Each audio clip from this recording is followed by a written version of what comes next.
of a coffin that Click Clack carries around on his back.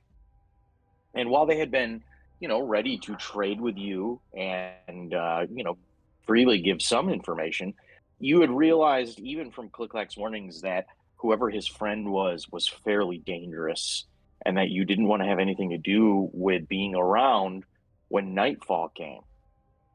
And taking this into account, you had fled under Click Clack's directions to try and find safety.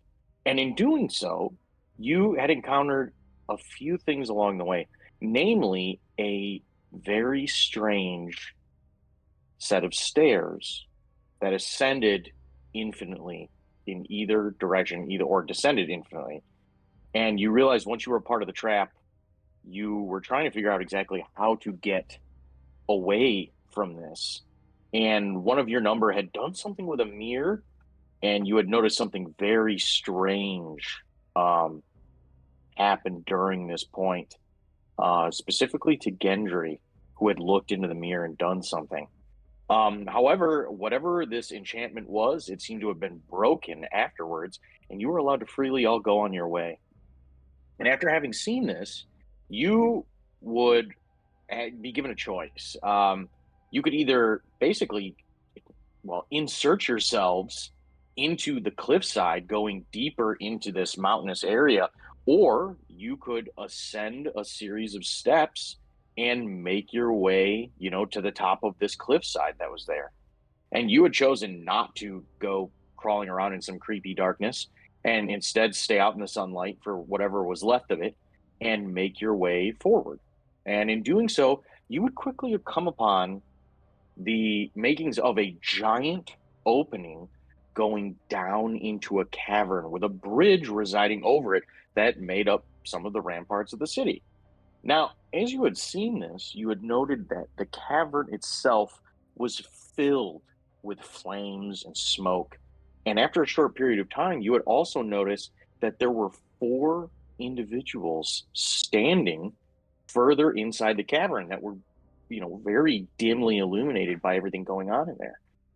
You had chosen not to have anything to do with them for the time being, just automatically assuming the worst. And you had made your way, following Click-Clack's directions up and above, and you would come across what you now know as the entrance to the Arboretum. Having seen this, you were warned that there's some very strange things going on with the plants here. And, you had basically been given that at least as some sort of, aforementioned warning. You had seen that bodies of the undying had been impaled on a series of tree limbs, and not really entirely sure why or who had done something like this. You had motioned past this, and a short distance later could come across a tower where someone had basically, off of a balcony, layered a symbol of Cadwin, this brilliant, radiant sun. And having seen this, you had hoped for the best and entered your way inside of this tower to find a very strange encounter, similar to something you had run into before, only this time it was a figure by the name of Matthias, Grimmon's friend, who he had assumed was dead. And unsure of exactly how this had come to pass, you had also found that Matthias was in this very same situation that Grimmond had been in. Both of them are being attended to by this strange grouping of what is souls or ghosts that seem to be directing each of them to fix the undying and to put them back together and to give them life once more. And you don't believe anything nefarious is coming from it.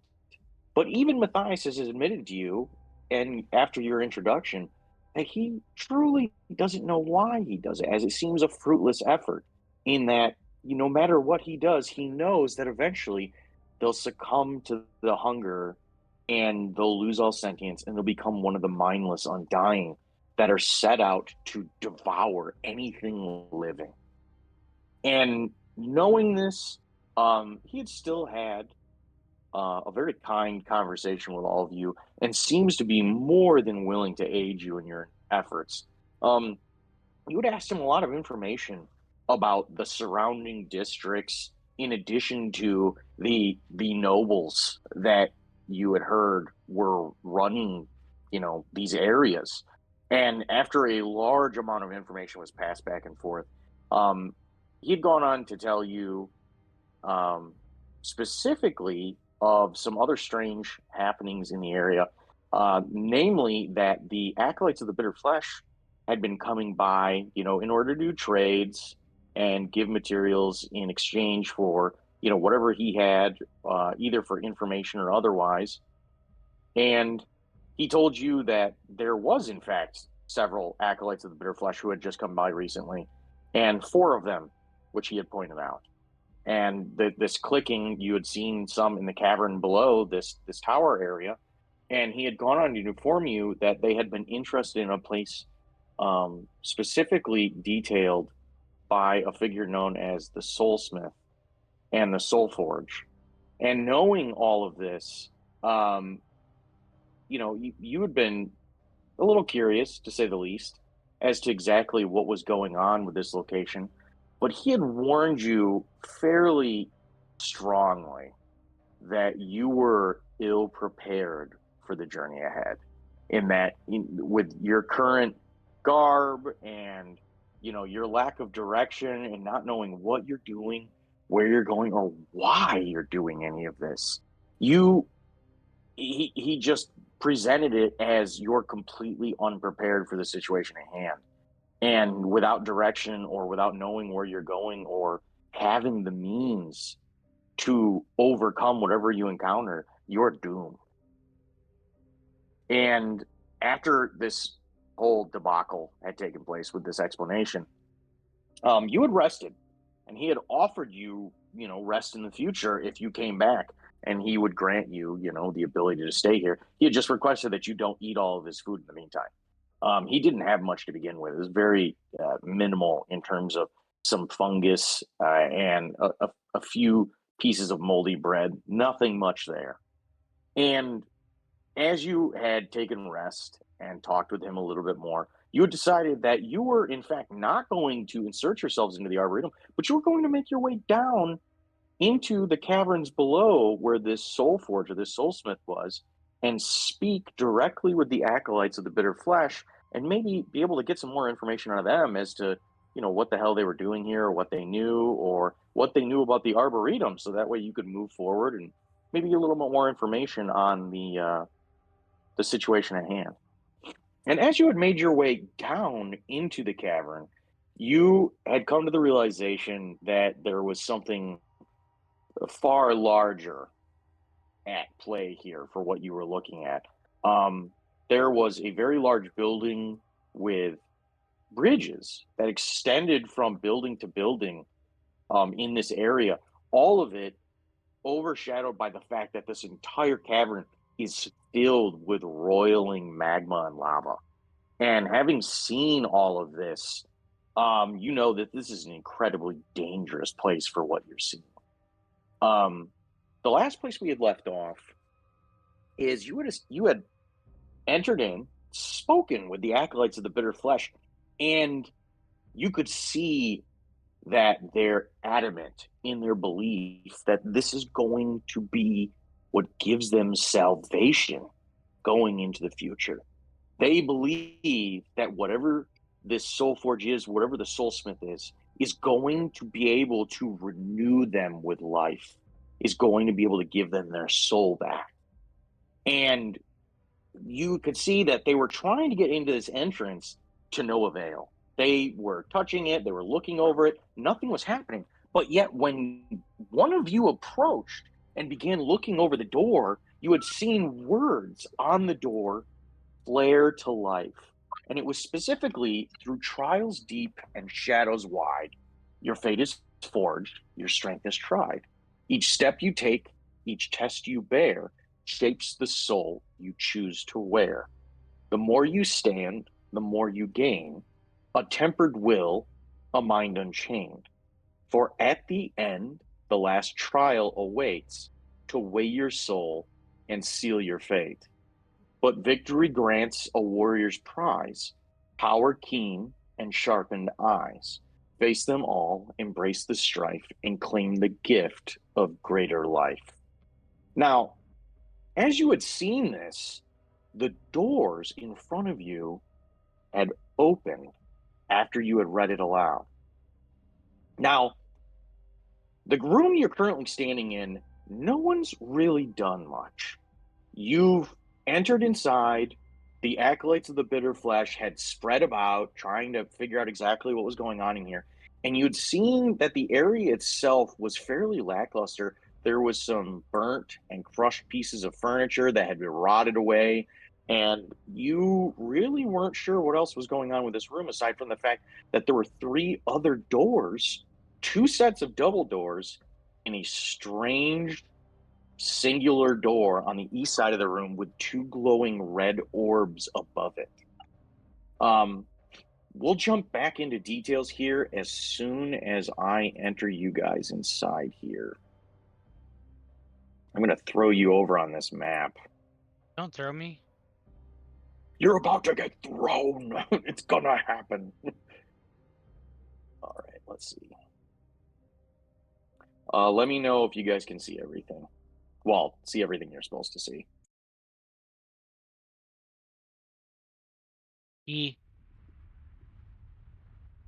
Okay.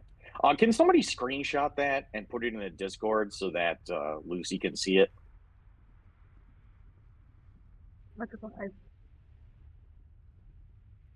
We don't need Lucy to see anything. Rude.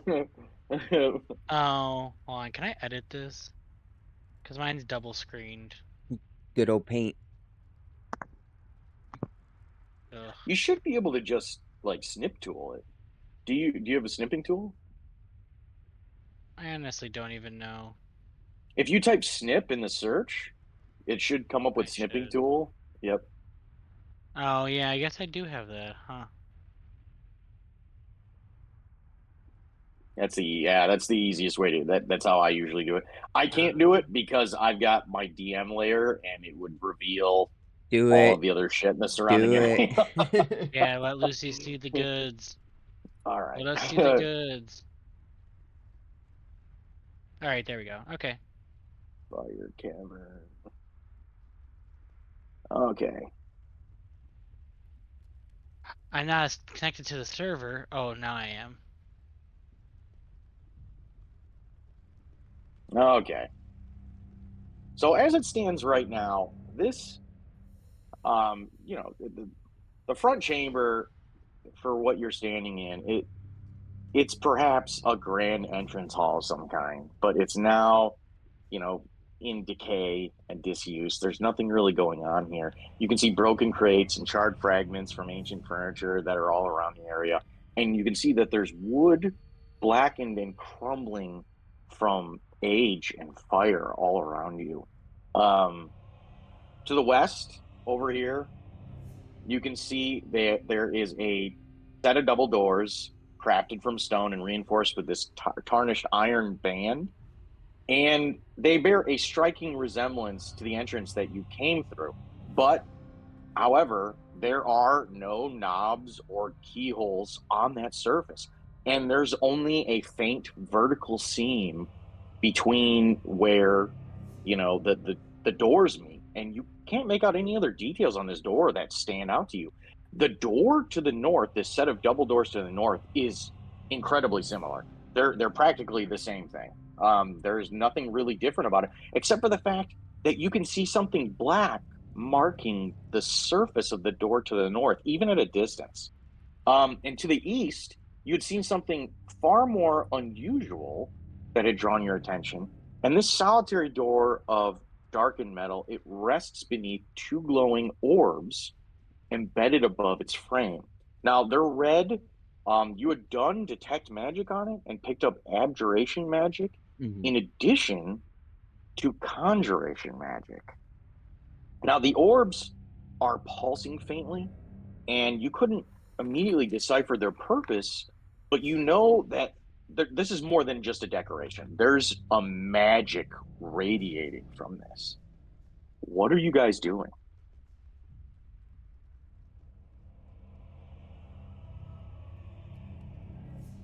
Huh. I like how everybody's like, huh.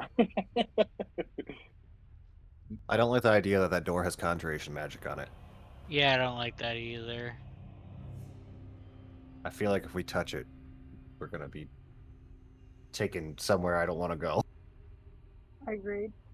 Let me see what kind of spells I have. Gendry, go touch it. I was gonna ask about. I think I was before we ended last time. I was gonna go look, get a closer look at it, see if I noticed Gotcha. anything. Okay, so you approach the door. All right, and then Elpros, what are you doing? Oh, I'm looking at my spells right now. Oh, you're just sitting still. Okay, so we had last left off. You were just standing by that door, the entryway, and you hadn't moved an inch further into the room. As for Timber, what are you doing exactly? You'd seen that Gendry had ventured off, and he's going to look at this door to the east. Like I said, you could see that there was some sort of black markings on that door to the north, and the west door is completely and totally devoid of any real details. Hey guys, I have 50 feet of rope. Yes, it'll be incredibly useful. Yes, the rope trick.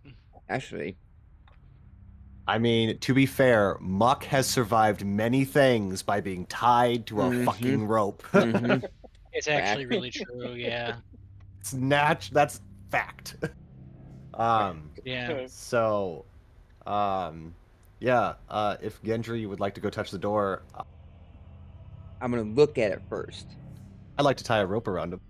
All right, as you're looking at the door, it's smooth, and you can see that there are metal bands on either side of it. But truth be told, there's nothing else there. No glyphs or anything that I noticed from my detect magic. You can see there's some minor things on there for detect magic, but you can tell just by looking at it that they're not going to give you any kind of indication as to what they do. What they do. Somebody or something went through a great deal of trouble to make whatever this is, and you get the distinct impression that there's a lot more effort into this place just based on what you're seeing than you were first led on to believe.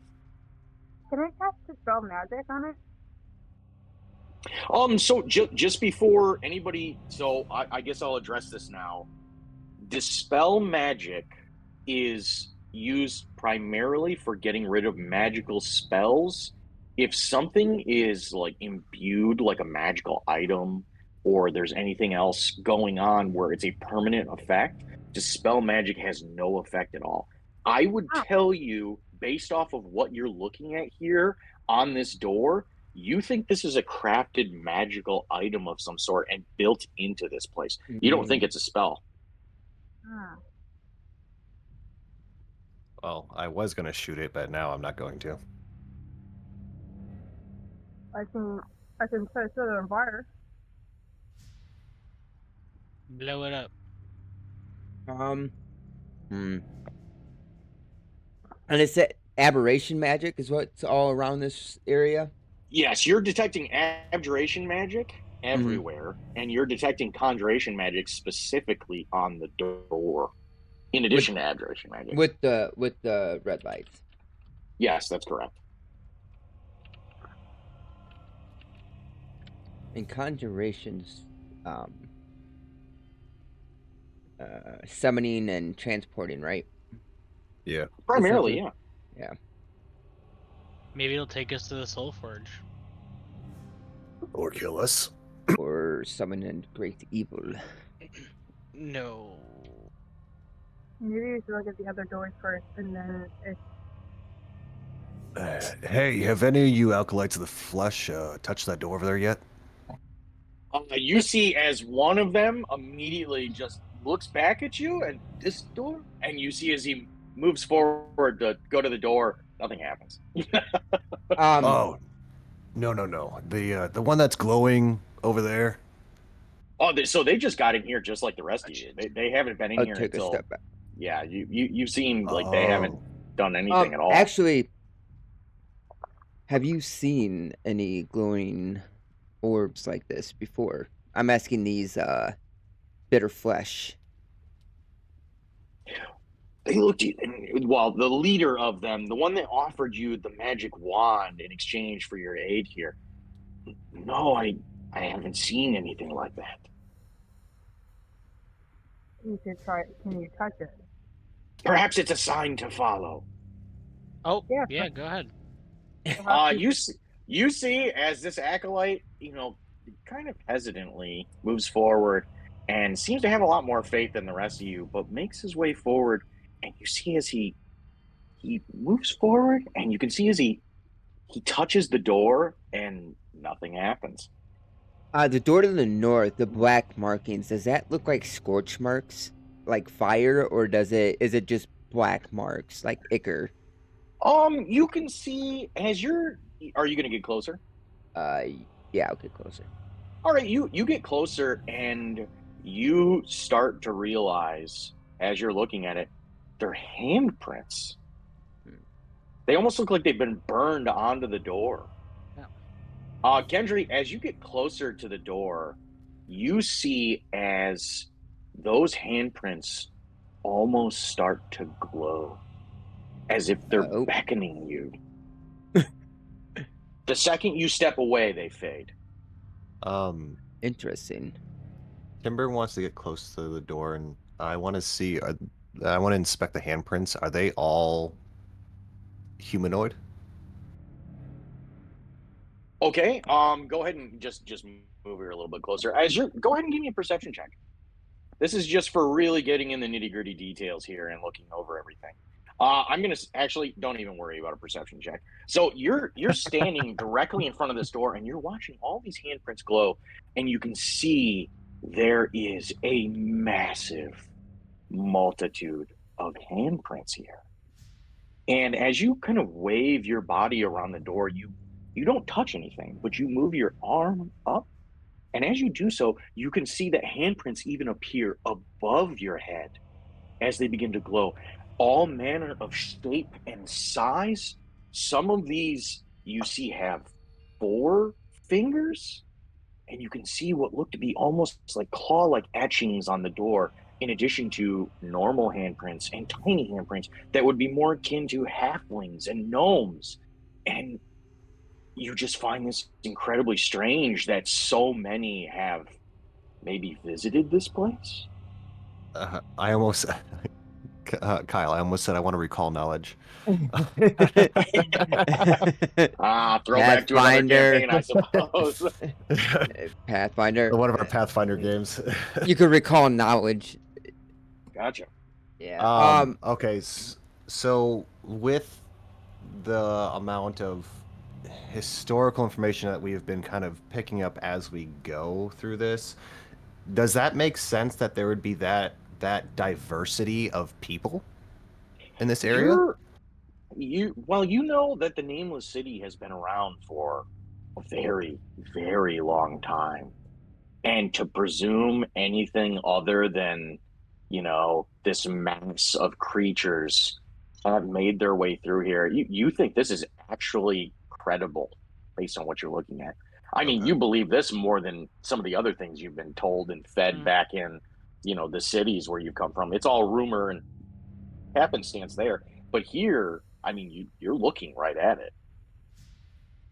Timber. Does these handprints seem to be people that have been disintegrated, or does it something more to this magically?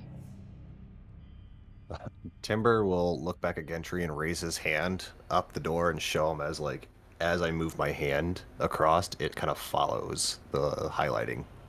Do I get a sense of like a magical thing going on with that?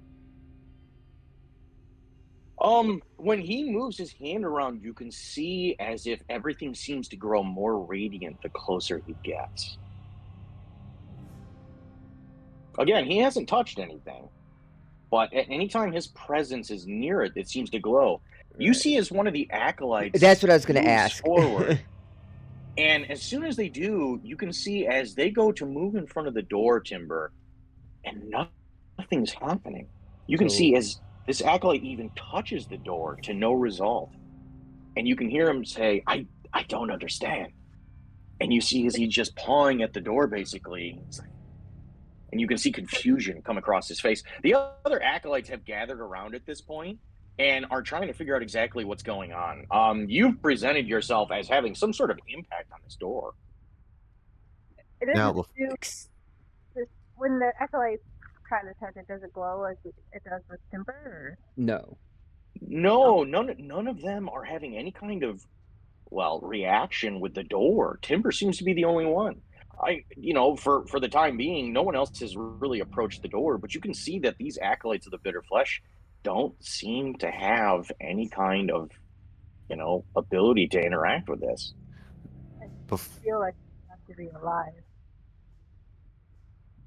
in order to get it. You said it happened when Kyle got close too, right? Yep. He had stood at a distance, yes, but and as he had approached, there had been a faint glowing of what had been going on.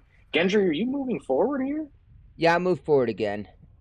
All right, Gendry, you see as Gendry moves forward, and a similar effect occurs, just like Timber. The door begins to glow the closer you get to it. Two things here. A, we touch this, get disintegrated. B, it's like the door that let us into here. It only activates for those that actually have a soul still. Hey, what's this door over here?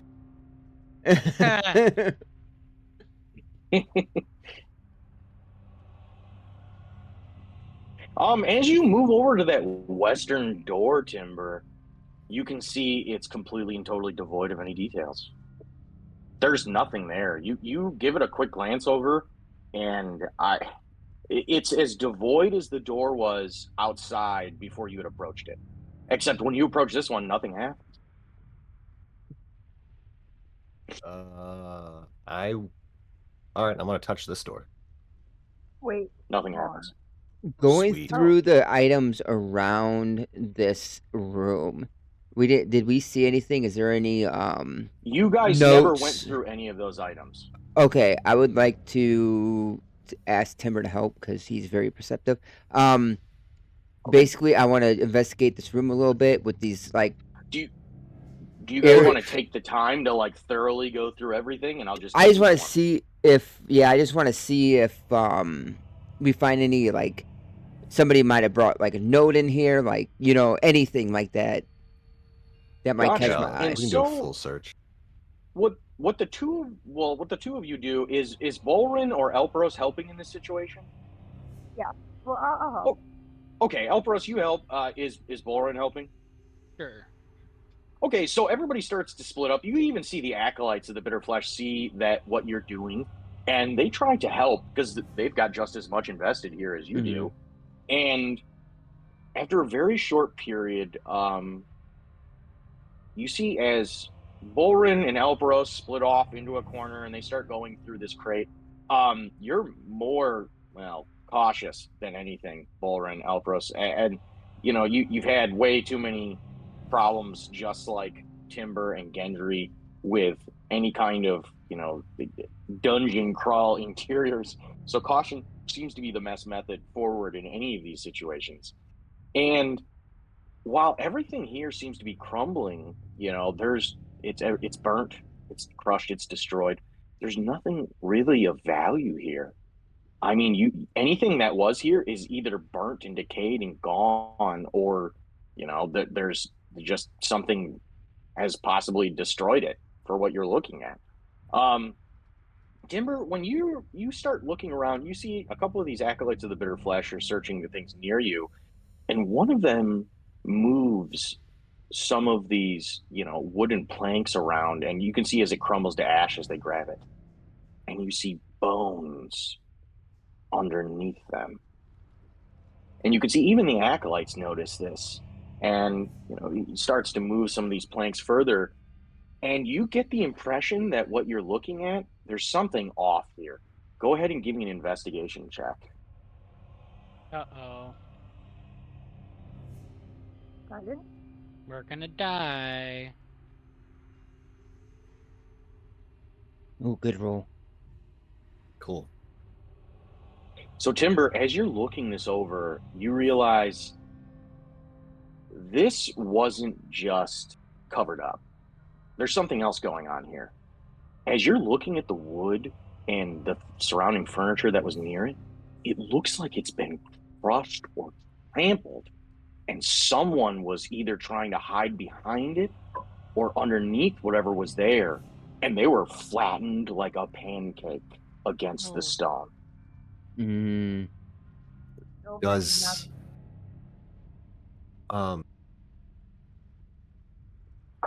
with my background, would I know if that's more akin to a strategic raid or a more of like a mass assault on this room? You think, well, even without your background there, you think some incredible force crushed whatever's there. Okay.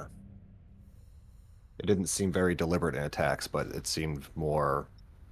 It's just some sort of wild force that was applied here. Okay. As for exactly what it was, you're not entirely sure. But Gendry, as you're over on the east side of the room, then that northeast corner, you discover it even quicker than Timber had. You find there's just bones out in the open that have been crushed almost into a dust in certain areas. I want to look at the ceiling and stuff. Does it seem like the ceiling's fully connected? The ceiling's only 15 feet tall. There's not much room above your heads, but it is an open space. As you're sitting there and you're looking over it, you really don't see any details that stand out to you. There is a large amount of what is the equivalent of like a stone crown molding that goes around the interior of this room, just as a decorative detail. A lot of it's been chipped away, and some of it's cracked and fallen from whatever kind of activity for seismic activities happened here. There's some cracks in the stone, but other than that, you don't really see anything that stands out to you. Don't see any like bone particles on the ceiling or anything that might have gotten stuck if the ceiling came and crushed everything. No, Okay. no, you don't see anything of that nature. All right. We don't see any Yet. giant gears that are going to start Yeah, slowly yeah. coming down on us. yeah, floor. nothing like that. Spikes. If the ceiling's but you only can see 15 feet, couldn't Timber like reach up and just touch it? he could. I have 10 feet reach. And you're like 6 foot tall. You see, Oh, as wait, he yeah, does I could. We're all does tall. A leap and touches the ceiling. This is what I'm going to get from now on: is just him running and hitting the tops of doorways as he runs through them. Because Timber's what, 6'7" or something like that? Let me. Yeah. I was like 6'5" or 6 something. Timber was- I'm 6'5", 275, and I'm the runt of my gang. Yeah, and you have longer arms, and I was like He's a 6'5". Baby boy. you have bigger arm length. All right. So as it stands right now, you can see the acolytes are, they're kind of moving around and motioning. Gendry, you watch at one point as two of them begin to whisper to each other, and you're not really sure what's being said, but you can see as they turn and look back at you, this is not the leader. This is two of the other ones that were there, but they haven't said much this entire time. Timber, after these two acolytes help you, one of them, the leader, looks to you and says, "Well, what now?" Now, this door to the west, you said it's devoid of any details. Is it still it's still a door? I can open it, right? No, there's no handles, nothing. Oh, okay, cool. That's There's why I a wanted to make sure. seam. Yep, there's a seam where you can see the door splits. The double doors split. But other than that, there's no other details. Okay. And looking at the stones underneath, can I discern if the doors open in or out? Looking at it, you think they open out. You don't see any kind of scrapes on the stone directly in front of you. And even with almost perfect architecture. Sometimes there's some sort of indication that that kind of thing happens. This is ancient, old structures. You think that it's given to, kind of leaning inwards or outwards, depending on what's going on with these doors. You think it's going to scrape somewhere. And the fact that you're not seeing any kind of scrapes on this interior here, you believe it's, on the outside of this door that it goes towards. Okay. All right. Timur's gonna make it back. Gonna go back to the door next to Gendry. Okay. I think the middle door is our best bet. Should we all hold hands and sing a song as we touch this? Hold hands. I'm sorry, I couldn't help myself. All right. All right. I guess Here's what I'll do. Ah! Here's what I'll do. Evens, I touch it. Odds, I don't touch it. Wish it was a nat one. Let me check my spells to make sure. Should I protect? Do you guys want protection from good and evil or something like that? Because or bless? Oh, can I bless that? I don't know. I'm worried about us all touching this door. Well, I mean, as it stands right now, you're still at a distance from the door. You're nowhere near it. And it doesn't seem to, nobody's had any kind of interaction with it yet to where they've touched it at all. I'm about to, though. Right now, I'm about to. I'm gonna get my hand extremely close to it. Does it super glow? Like, does it get super as bright? you get your hand closer and closer, you're maybe half an inch from the door at one point. And you can see a radiance emanating from this door that's almost blinding where your hand is. It doesn't appear anywhere else, but you can see an even glow dimly illuminating around that. Nothing's happened. Is that glow giving off magic? Or do you think that spell went out? Oh, it's certainly magic. Is it abjuration magic? As you're sitting there using detect magic, it is abjuration. And that's protective spells, right? Or warning spells? They're barriers or protections, or there's some sort of interaction with whatever is defensive. Yeah. I'll say abjuration magic and look over at Timber and see if he gives me a nod, yes or no.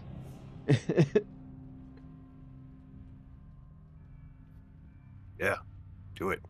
And Timber puts his hand on the door. I put mine on there. The two of you place your hand on the door. Are you putting both hands or just a single hand? Just my single hand currently. My left. Okay. Hand. You go about doing so, and you see as this bright flash occurs, and you feel almost a sting on your hands. Both of you. And you pull away almost instinctively, and you can see your handprint is now emblazoned on the door, far, far more detailed than the surrounding handprints. This seems to be an indication of how recent you were here, just because of how emboldened it is. And it just seems to be a perfect duplicate of your handprint on the door. Big robot hand. Nothing else happens. Now, for this door, is this kind of the same situation where there's no really handles or anything? It doesn't look like it opens out. That is correct. You have no indicator that it opens into the room. There's no scrapes. What if I read what I read out the door and then touch it with both my hands? As you're going about doing that and you begin reading and you touch your other hand to it, the only other thing that happens is your other hand also becomes burned into the door. And other than that, nothing happens. No reading seems to indicate anything additional. Nothing. Okay, I want to try. What is this? Just a guest list? All right. Bolrin, Good call. You begin moving your way forward to the door, and you see an almost exact duplication of the events that have preceded this. As soon as you get close, this insanely bright glow begins to emanate. And the closer and closer you get, the brighter and brighter it gets. What are you doing? I'm gonna touch it with both my hands. Okay. You see as Bolrin places both hands on the door. And in doing so, you feel again that stinging sensation. And you pull your hands away and watch as both hands are now emblazoned on the door. Okay, okay. Elpros. Bolrin's gonna put his face on it. As you put your face up to the door, nothing happens, surprisingly. Oh, Elpros. I'm not sure, but we may need you wait. to touch this as well as a key. Bolrin puts his foot up there. The all stank foot. The one The with acolytes of the toe. bitter flesh see the missing toe. And you see as they hunger for more. No, I'm joking. But so as of right now, the three of you have touched this door. Elpros, are you doing anything? You're still standing near the entrance.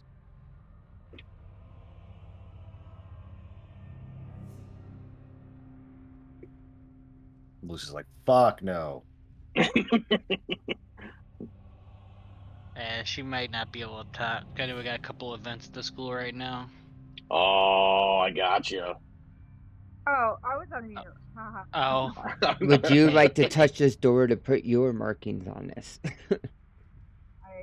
I don't know if we touch the door. I'm too concerned about, come on. We've all done it. but I don't know if it's the key to what we're looking for. What if you put your butt cheeks on it?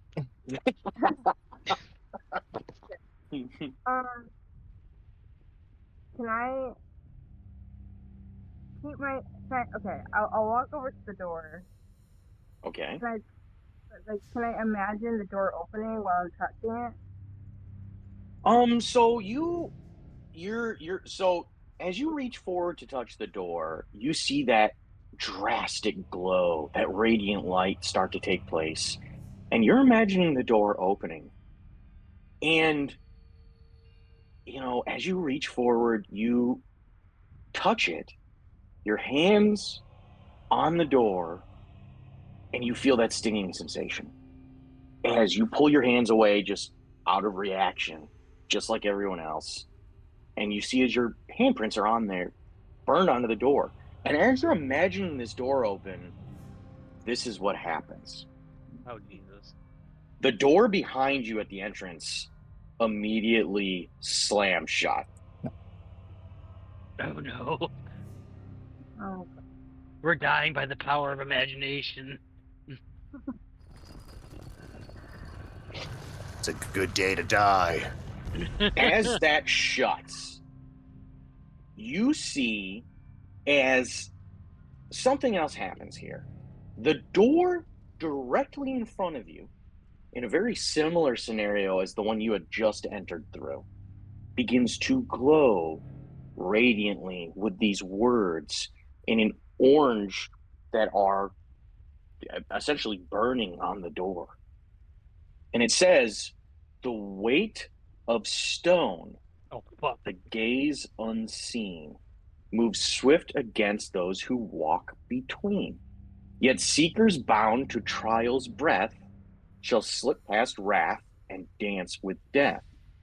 Choose the path where symbols hide, or stand where shadows turn the tide." I'm going to post that in chat. Fuck. I'm not smart enough for this. The floor. Or is the path inside this? Fuck.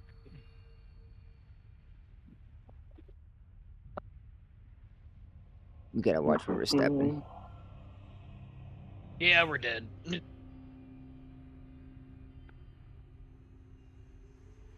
Okay. Oh, thanks, Elpros, for narrating it. That's sick, man. That's cool. Okay, so as you see this, Oh, fuck. and you're in the midst of reading it, is anybody doing anything here? The weight One second, I'm rereading this. of stone, the gaze unseen, moves swift against those who walk between. Yes, seekers bound the child's breath.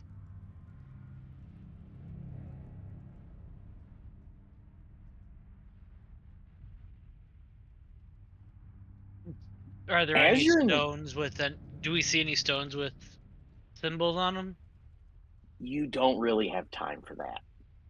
As you're in the midst of watching as this appears on the door, roughly about 20 seconds goes by, and you see as it fades from the door, and you can no longer read it. That's when the door in front of you opens, Mm-hmm.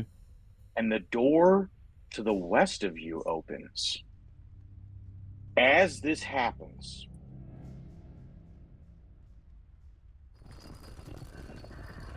you see something in front of you. Elpros, you're the closest to it. Oh no.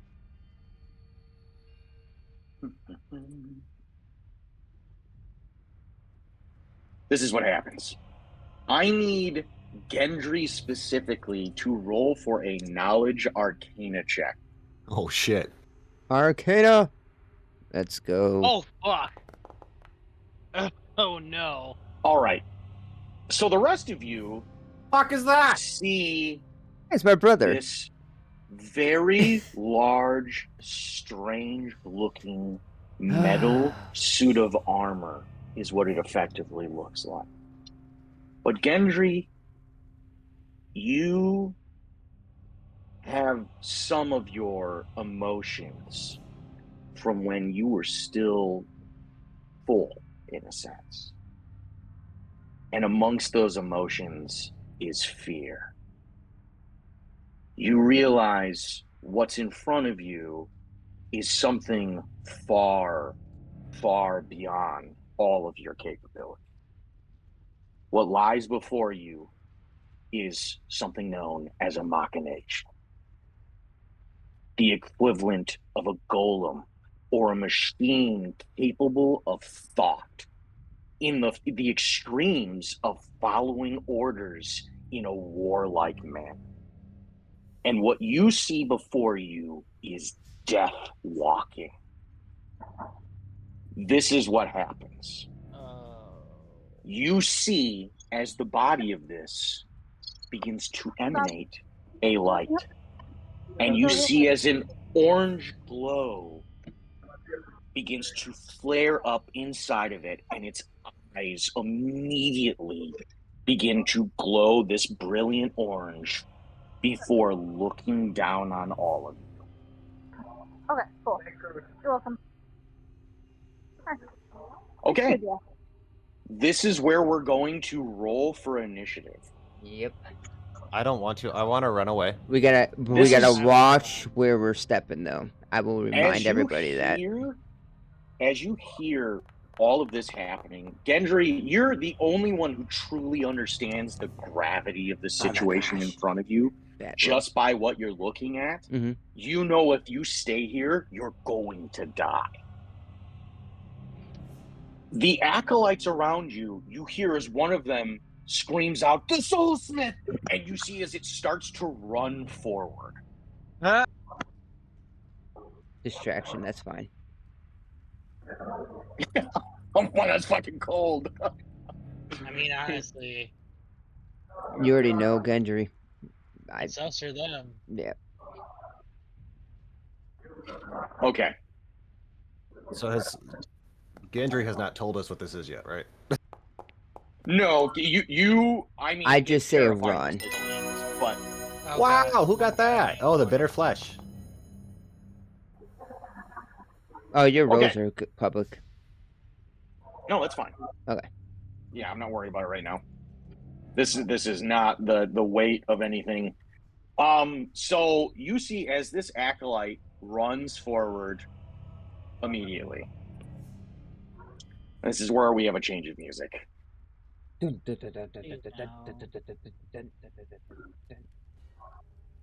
Alright, I'm gonna have to head over and pick up Lucy soon. Okay. You see immediately as this acolyte rushes over and begins to claim, "It's the Soulsmith!" And you see as it rushes forward and gets down and bows to it. Timber, you're going to go first here. What are you doing?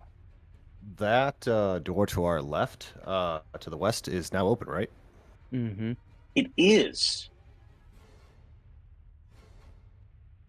I'm going to run. Remember, I apologize. I apologize. Hold on. Before we go any further, the door to the southeast also opens. Oh shit.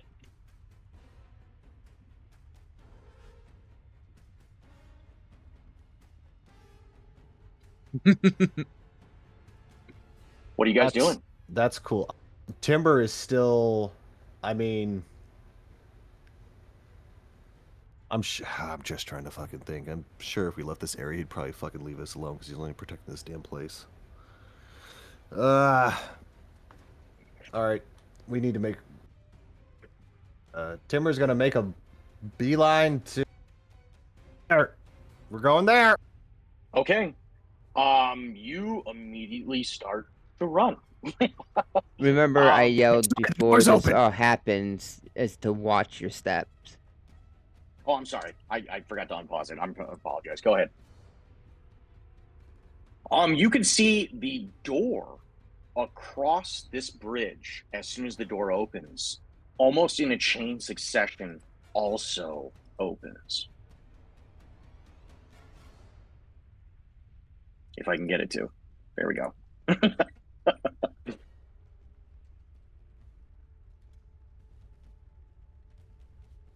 Use the path All where right. symbols hide. So I'm gonna dash all the way to that door while doing the best I can to, I guess, watch my footing. All right. So Timber, I'm sorry, what was your total movement there? I'm just curious. So my movement speed's 30. This movement is Okay, so you're at 55 right now, right? Okay, let's just do a quick check. 45. Okay. Yep, because we don't. Okay. Yep, fair enough. 45. All right. So as you make your way over across this bridge, you can see the bubbling, boiling of this lava beneath you on either side of the bridge. And as you make your way over across it, instinct tells you run, and you dash out of the room as fast as you can. As soon as you make it to this door, you can see this is another part of the complex, the section across the first bridge that you had seen. And there's two things you immediately notice. The first of which is another door directly to the northwest of you. But you can also see there are tiles with holes in them throughout the hall that you're looking at. And as you're looking over this, you can only assume nothing good comes from whatever you're looking at. Okay. Remind me of my action economy. One action to dash. Is that action and bonus action? So it's your, unless you have the ability to use your bonus action as a dash, like a rogue, it takes your full action to dash. Okay. So it takes full action to dash, and then I still have bonus action. Yep, you still have 15 feet of movement, and you still have your bonus action.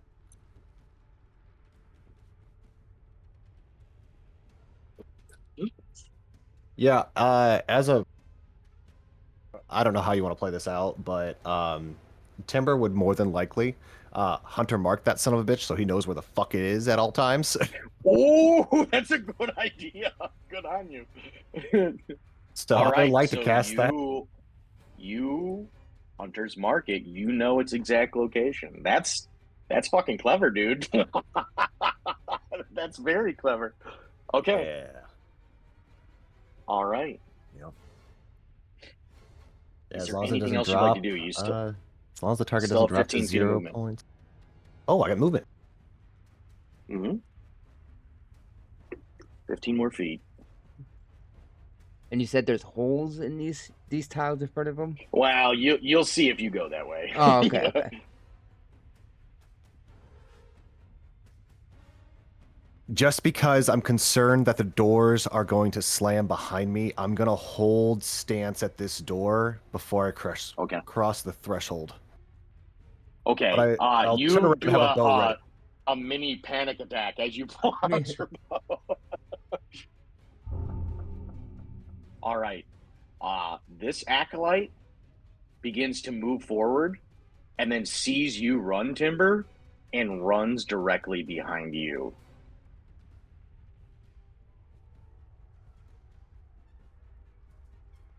Okay.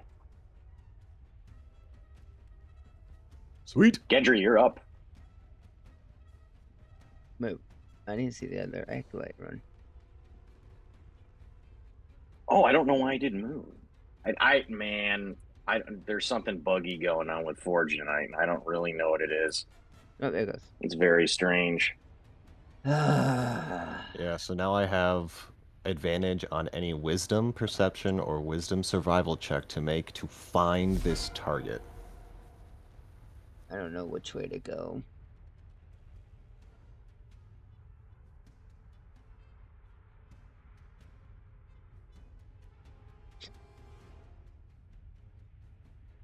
Follow your heart. This door is a Choose lot what you closer wanna is my do. issue.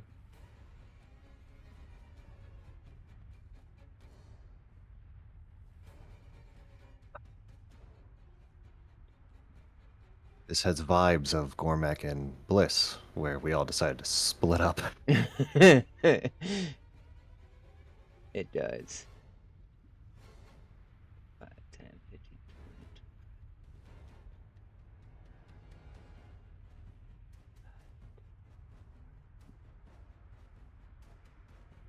You know, I can get out, so let me head this way first. Okay. All right. 30.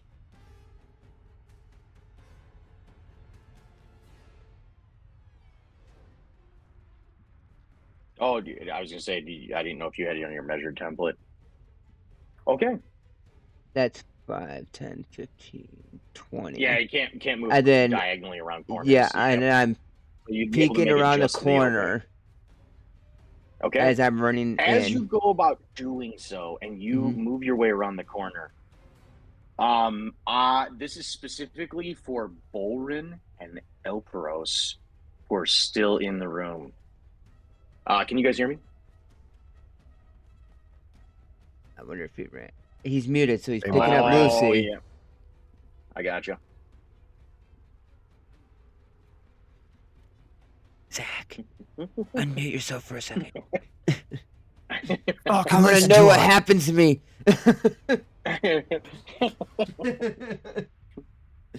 I disappear. Sick. I don't know why I'm muted. No, you're right. No, okay, so as you watch, Gendry doesn't even say a word. He just turns around and runs away towards that southeast door. Oh, And you see as he enters inside, and as you watch him run away, and he gets through the door, you watch as one of the glowing orbs on the door disappears and stops glowing.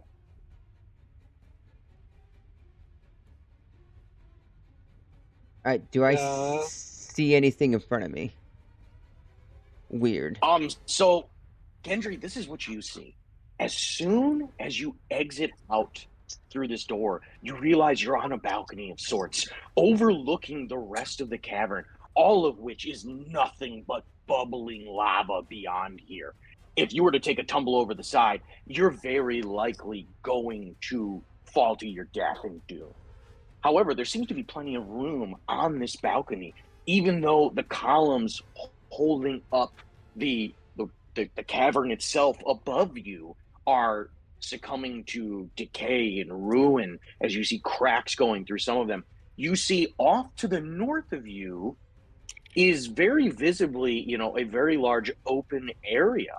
And you can see that the balcony swings around following the side, and you can see that it actually ventures farther to the north. Well, I'll take my action to keep moving. Okay.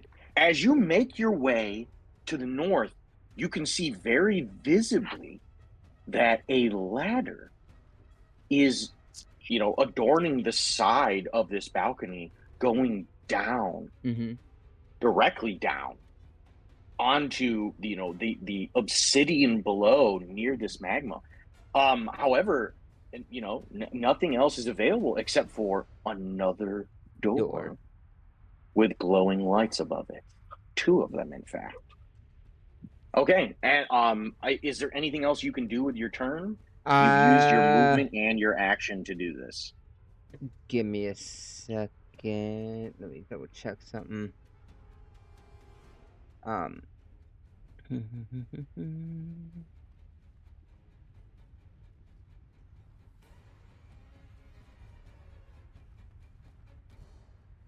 Go ahead and go to the next, and I will let you know for sure on something.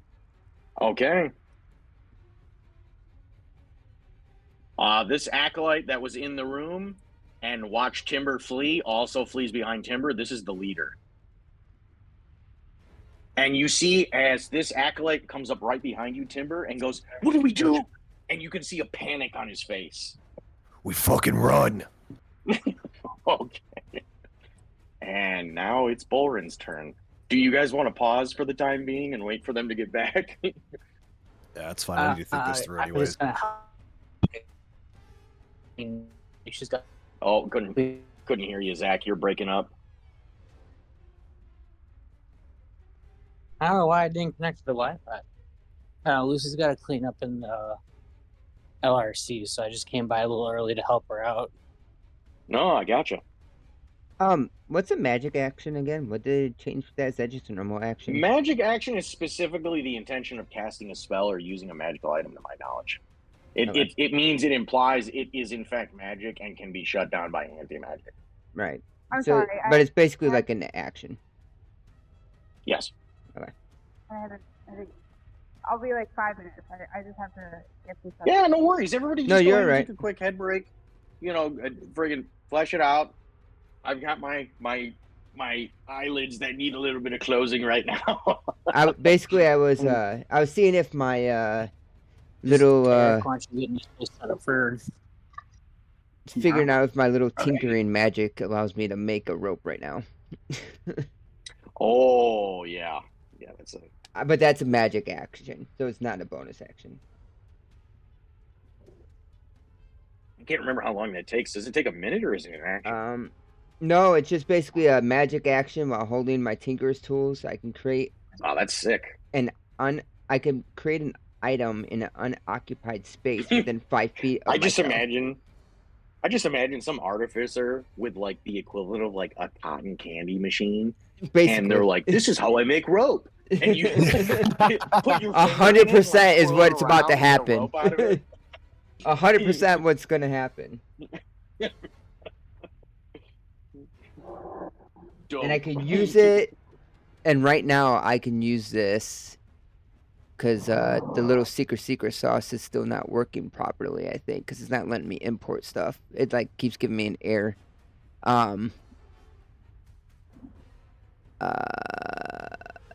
I can use this 5 times. Oh wow. Before I gotta take a long rest to reset it. Because it's based off of your intelligence modifier.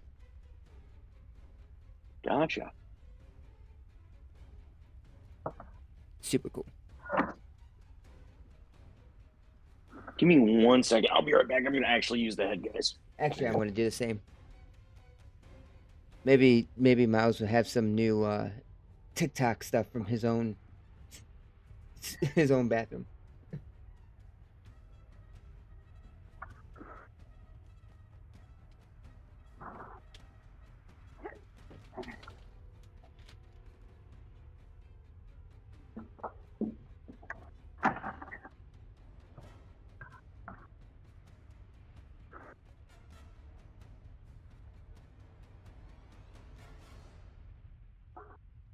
So sorry.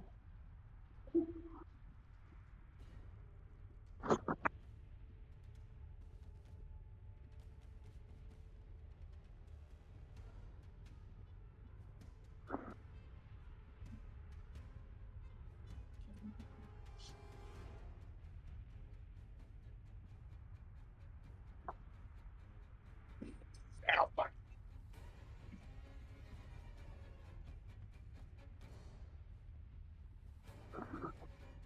Can you guys hear me? Yeah. Nothing like hotel room D&D. Yes. Oh tier, my man. god! You guys have no idea how sick of being on the road I am right now. Fucking awful.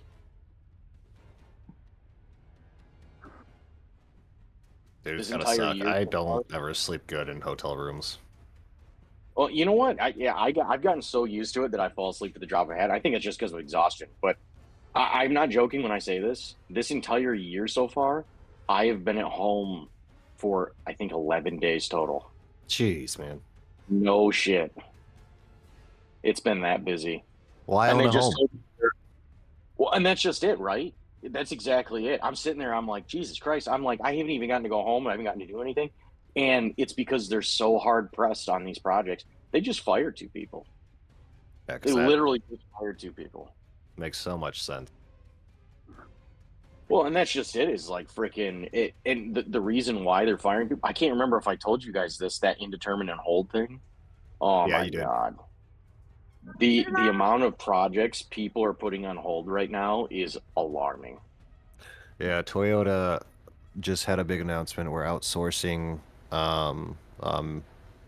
our credit dispute team. So Oh fuck. yeah, That they means didn't. some firings are gonna take place. No, actually. So what they're doing is, they're doing. Excuse me. They're doing it the corporate way. Toyota's real smart when they do this Oh yeah. because they don't lose their. They when it comes to employees, they do a really good job at trying to not look like the bad guy, right? Gotcha. So what they do is what they're doing is they're going to take 22 people from this 62 department, and they're going to offer them jobs in other locations within the company. Oh, that's So cool. customer service, collections, and then customer experience. Yeah, I mean, on the surface, it's great. However, Yeah. however, it's still one of those situations where it's like, that's not the job I signed up for. Yep. I get it. And like, I get it. I get from the team members, it's pretty shitty. But like, yeah, Toyota, they officially outsourced their credit disputes, which we didn't think was going to happen. So, yeah, it's cool. And then also, we just had a all hands meeting. They're like, yeah, we just outsourced this, but we're going to hire 500 more people. Like, what the fuck? Always. Yeah, that's annoying. Like, why do we outsource our credit reporting when you're saying you're going to hire 500 more people? Where the fuck are they going to go? Like, Yeah, that's dumb. Yeah, that doesn't make much sense. I can't say.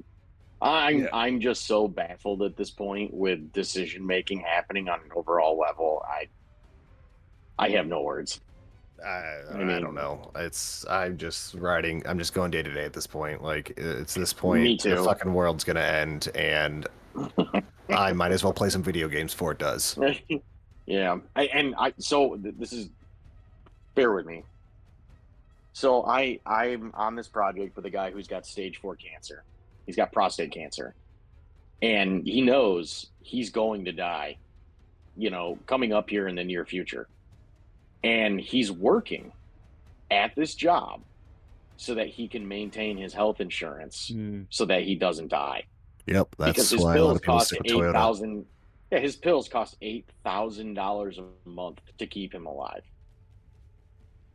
Yeah, it's fucking And stupid. if he didn't have the health insurance that he has with his company, he'd lose his ass. And everything he's ever worked for his entire life would be fucking gone, and his wife would be left up shit creek without a paddle.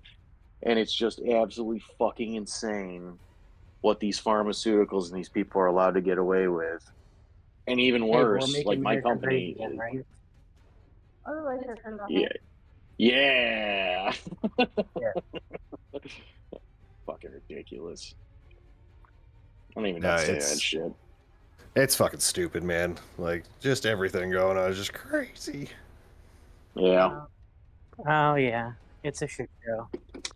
So Oh. the Here's a door fun. What did you say, Doors Lucy? opened. Kyle went one way, Cody went the other.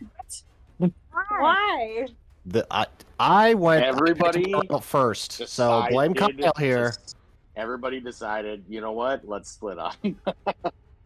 Absolutely not. Timber yelled, No, "The door's open not this everyone. way."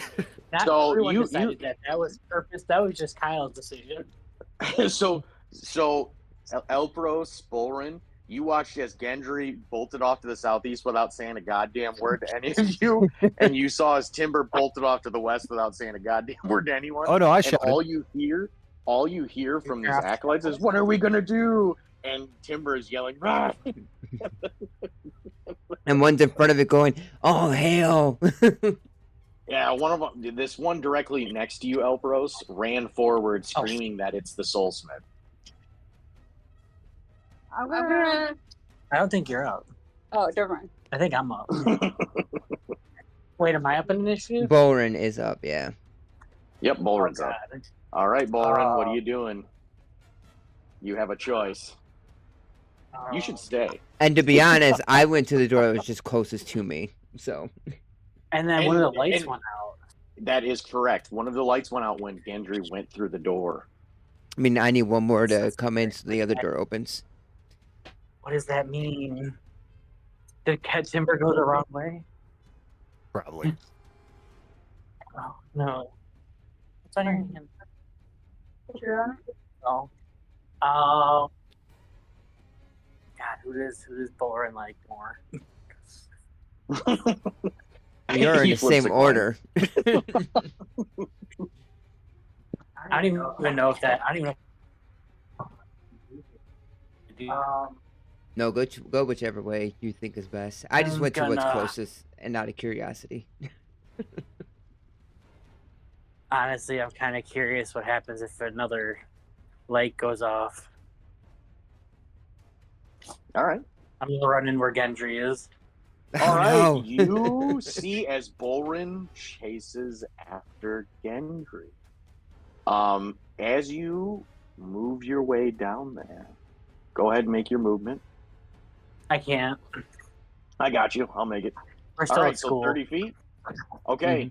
I have moved you down to the opening of the door. You've gone the full 30 feet. The can't moment, go in? Elpros, the moment if I can't you get in, see I'll- Bolrin enter inside, the door slams shut. And the orb that was there, No. glowing still, fades entirely. Oh, That no. door is no longer accessible from what it looks like. Oh no! Gendry, as soon Oh, no. as We made a as grave soon- mistake. as Bolrin enters the door, Mm-hmm. you feel this incredible magic begin to overtake you. Nice. As it does so, Wait, you who? find yourself moved in an instant The magical. Wait, back Mm, to go the back to me. entrance. As soon Oh, as fuck. you land at the entrance where this conjuration magic was you were detecting, Mhm. you see the door begins to glow. And you see as words begin What's it? to appear across it. Hmm. Do, do, do, do, do, do, do, do. Wait, Oh, I know, Bolrin. Is happened at the end? the door. This door is shut, like the door that you and I went through, shut behind door- you, yeah. and then That is it took correct. me back to that same door, on this side, but the door is shut now. Like we're technically we're kind of safe from this thing. We may not be safe from whatever is over here. So we're still on the. But you like got shot. You got shot next to me. Yeah. You see as we're gonna do okay, so this is describe. You see as these words appear on the door. A frozen gem so cold, so bright, yet fire stalks with searing might. Your steps are slow, the flames pursue. outrun the heat, or be burned through. Move with Oh, care, no. endure the fray, and claim the prize to light your way. Bolrin, you still technically have an action. Is there anything you'd like to do here?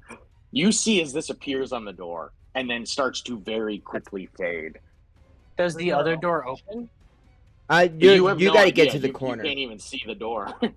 You see me appear. You see me appear beside you, and I say, "Door on the other side," and I like point upwards and toward just point upwards, and you'll see that it like goes to your left. It like you can see that it bends to your left. Okay. Do you want to run to the north? That's where Gendry's telling you to run to your death. I mean, he's where he's telling you to run to. I'm joking. So it goes up. It's going up though, right? Yeah. Yes, it's running to the north. That's correct. The balcony Okay. actually goes that way. There's nowhere else to go. Except this door in I'm front of gonna us, take but my- we don't know how to do. I'll just take my action and dash then. Okay, you run to the north, and as you do so, you find yourself overlooking the balcony even further. And in the same description I had given Gendry before, you can look down over the balcony and see where there's obsidian with magma flowing through it in small cracks, and it's actually walkable ground. A ladder, a very short distance away, roughly about 15 feet away, extends down onto this obsidian. You're not sure where this goes. But we're gonna find out. That is where we will leave off with you, Bolrin. All right. Unless there's any other actions you can take here. You technically still have a bonus action. You have a free action. I think do I have any useful bonus action spells? You got Shield of Faith. I also have Misty Step. Yeah. How much farther to us? The actual the ground below you is roughly about it's about 10 feet down. You're 15 feet from a door, if that door is still there, and then 15 feet from the ladder The that goes door down. has two glowing orbs above it. It's very similar to the situation you had seen prior. However, that door is not open. It's closed. Right. Oh, right. I'm just gonna bonus action. I think I'm gonna do Shield of Faith just to. I actually no. I'll do. I should also have protection from good and evil. Ooh. Let's just do Shield of Faith just to give me the AC bump. Okay, so you cast Shield of Faith on yourself to give yourself a bump. You have +2 to your AC right now. So I'm pretty beefy. Little bit of paranoia right now. He's literally like, oh my god, something's gonna kill me. No, I mean, honestly, at this point, fair, completely fair. Elpros, you see as this other acolyte that's left in the room with you realizes something terrible is happening after watching everyone else flee from the room. I realized just now that no one had the chance to roll initiative for Elpros. oh no. So I'm rolling initiative for Elpros. That is an 8 + 3, 11. So Elpros, you were going to go before. Me then. Yep. You were going to go. We're going to chalk this up as a mistake. Elpros, you unfortunately, with the current circumstances, unless you want to backtrack here for Bolrin, and say, hey, Elpros, would you have run towards Timber or would you have run towards Gendry? I was gonna run towards. Oh, I'm sorry. You said you were going to run towards who? Timber? Oh, okay. Yeah, it wouldn't have mattered anyways then. No. So you see as Elpros just takes off like a bat out of hell towards you, Timber. That is 30 feet, 40 feet, 50 feet. Your whole action as well, Elpros, is you get directly next to Timber if you take the dash action. Is that something you want to do? You're leaps and bounds ahead of everybody else then at that point. Yeah. Okay. The other acolyte that's here runs forward and goes the full 60 feet that he can go and gets directly behind you. All of them are panicking and looking directly at you, Timber. You're the one that ran this way, and everybody else is just following. Okay. No, I think it's funny. You see, as you turn around and you wait for this last acolyte to, do something intelligent, Timber, you watch as a hand, Elpros, a hand shoots out from this alcove that's there holding this machination, grabs the acolyte kneeling on the floor, and in one fluid movement, you see the hand close and squeeze. And you can only describe looking at it like an apple or rotten fruit being crushed in someone's hand and watching as all of their insides squeeze out through the fingertips or the fingers themselves. That happens in an instant, and the acolyte of the bitter flesh is no more. It rounds the corner immediately, moving far quicker than you thought was possible, and immediately makes its way to here. This is going to be real fun. Okay. Timber, you're up. What are you doing? All right, I'm going to trip Elpros. I'm going to run. I like it. Oh, I'm sorry. Makes it to here. Jesus Christ. Jesus Christ. Now. Huh? Oh, there it is. You don't actually shoot me, do you? I'm going to go Okay. to this door with the glowing orbs. Timber, as soon as you approach the door, you can see that it opens.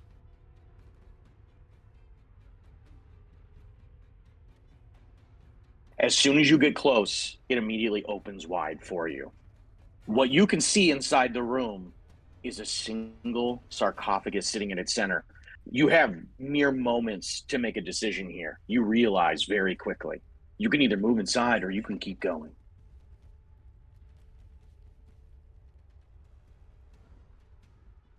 One second. Oh, okay. All right, well, I'm scared shitless. I'm going to,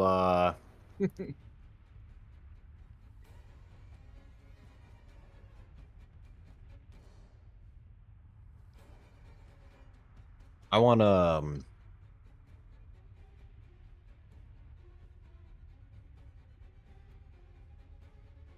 right, I got 20 feet of movement left.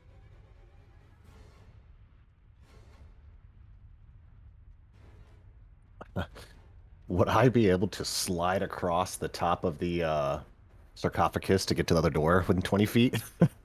You could try. Yeah, I want to try that. Is it an acrobatics roll or something? I'll say an acrobatics check. Hell yeah. I'll...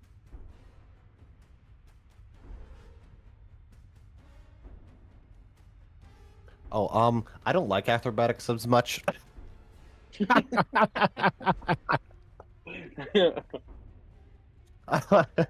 It's all good. I'll roll it. Here we go.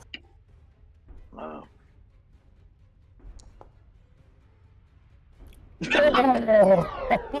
You run inside and you get directly to the sarcophagus and you go to jump over it. And I'm going to read something off to you. Okay. My fear So is you can fugue see the walls are bare in this chamber, save for some faint cracks and dust of ages long past.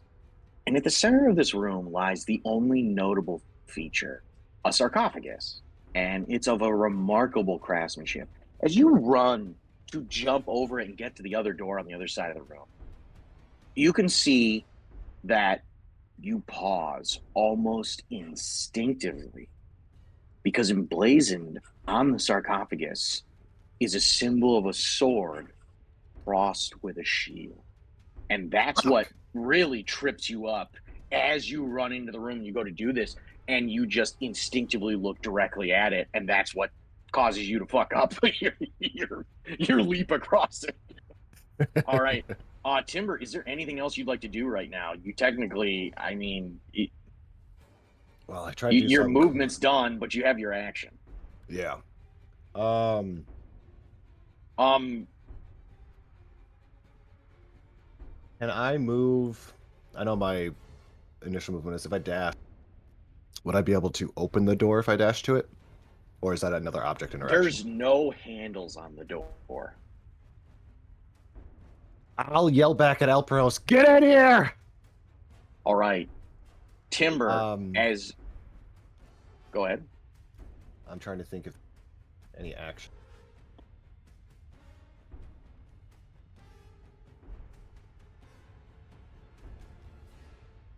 Nothing's burnable!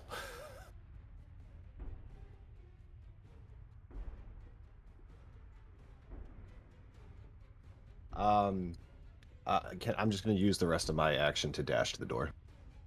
Okay.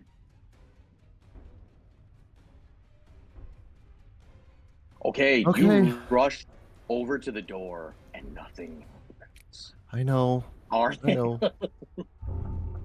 You see as someone runs in the door behind you, but it's not Elpros. You see as the Acolyte of the Bitter Flesh, the leader, comes in the door behind you, and it slams shut. God. You see I gotta kill Elpros him from the outside as the lights on the door fade entirely as either of them enters inside. The second that this happens, Timber, and this Acolyte enters inside, you see as something begins to glow on the door right next to you and right next to the Acolyte of the Bitter Flesh.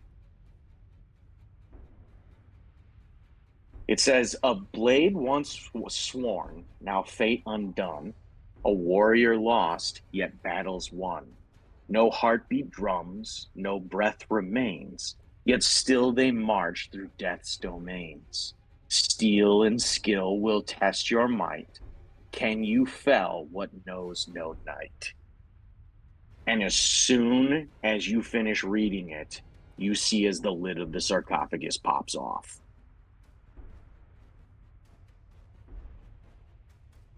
And as soon as the lid of the sarcophagus pops off, you watch as what is unmistakably a fugue knight arise. Oh, shit.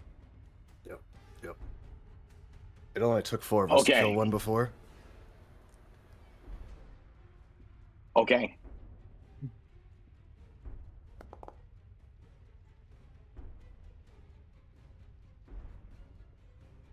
The Acolyte, the leader here, sees as soon as this figure arises, and you can see a little bit more intelligent than the others, pulls out the wand and levels it directly at this thing.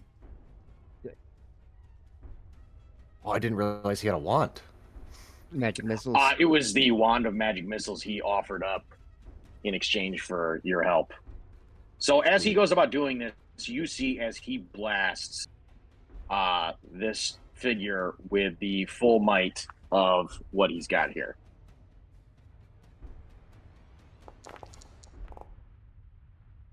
Oh, not great, but it's better than nothing. I don't like to hear that.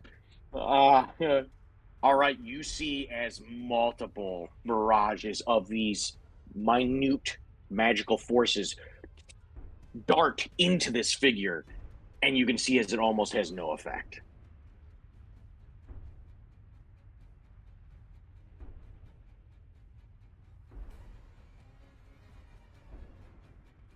Okay.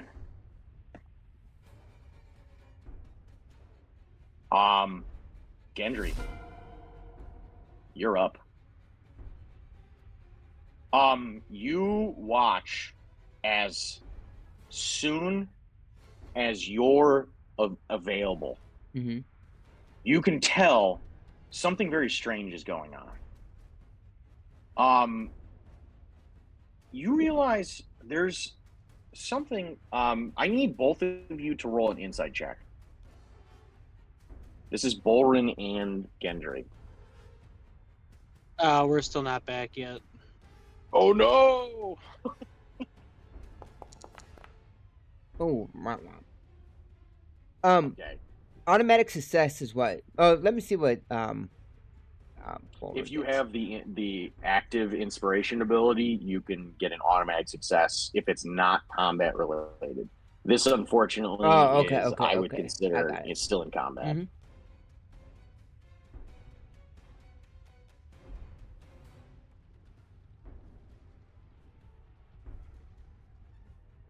Okay.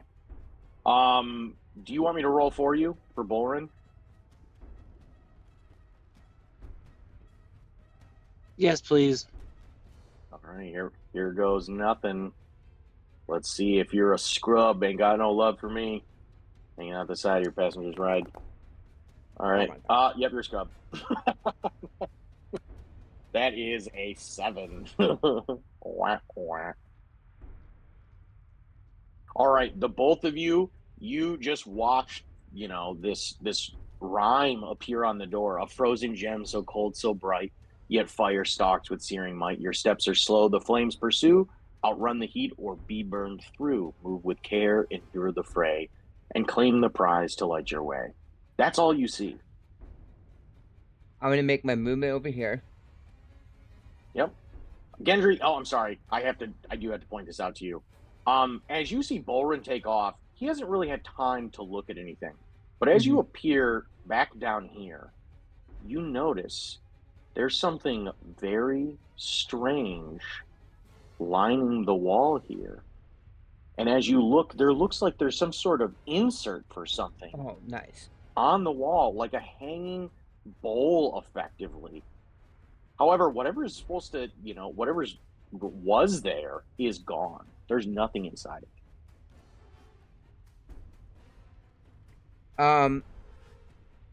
Because my intelligence and the note on the door, as I'm coming up this way, I'm gonna keep a lookout kind of out, and might get over here. I'm gonna look over in this area.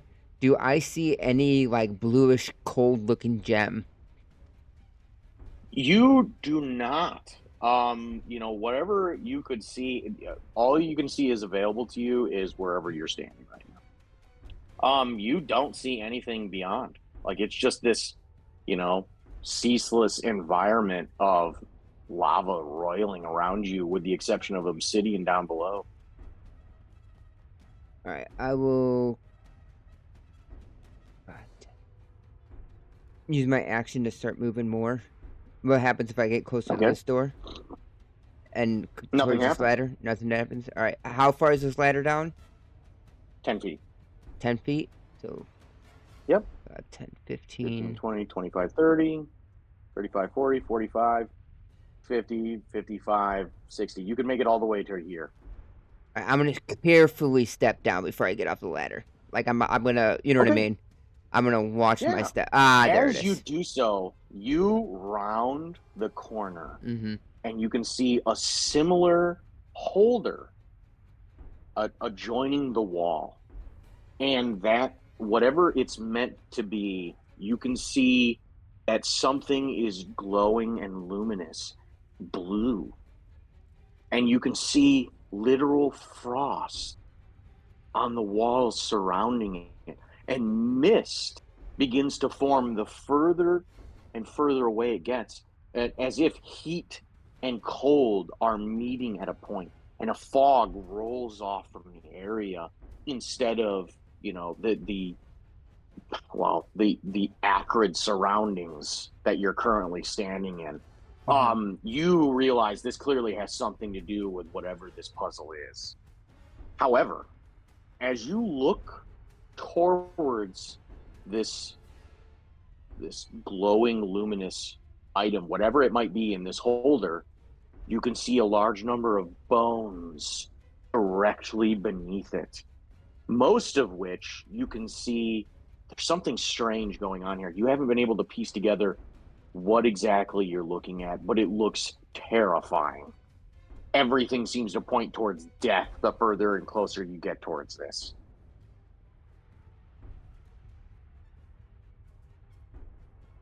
Okay? Is there anything else you can do with your turn? I'm gonna hold off because what I'm thinking about doing, Mm-hmm. I need my full turn. Okay. All right. This Fugue Knight does not get to go on this turn. He just entered the initiative here. Elpros, you are currently standing on the bridge. You watch Timber run into one of these rooms with an acolyte running directly in behind him. You have been left by yourself on the bridge with two acolytes of the bitter flesh and this very large machination directly behind the three of you. I'm running. I'm taking my action down and continue down the path over the bridge.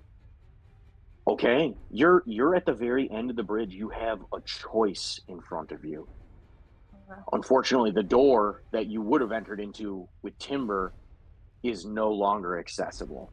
There is a hallway leading directly to the south and a hallway leading directly to the north, both of which you can see holes in the floor.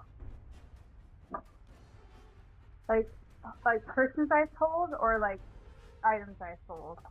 Each of these holes is roughly about 6 inches wide, and they only seem to be adorning probably 5-foot sections of the halls.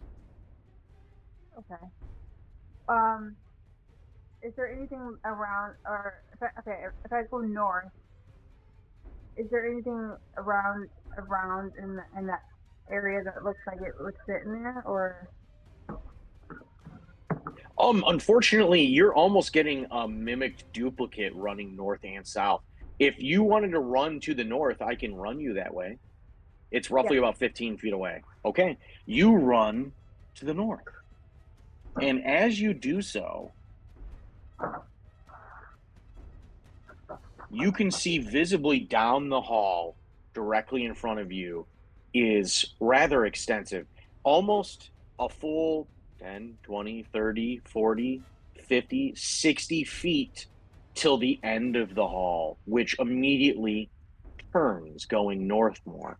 You can see there are multiple junction points that turn off, going in separate directions here. You have many choices in front of you. The first of which is, do you walk over the holes in the floor? The second of which is, where are you going from here? You could continue to run west, but then you would have the choice of running north or running west more or running south more and branching off to separate points. Further down this hall, you can make out a door only because of the singular red glowing orb above it. Oh, I wonder if that's where we. I would know that's not where we came from, right? No, this is something entirely new.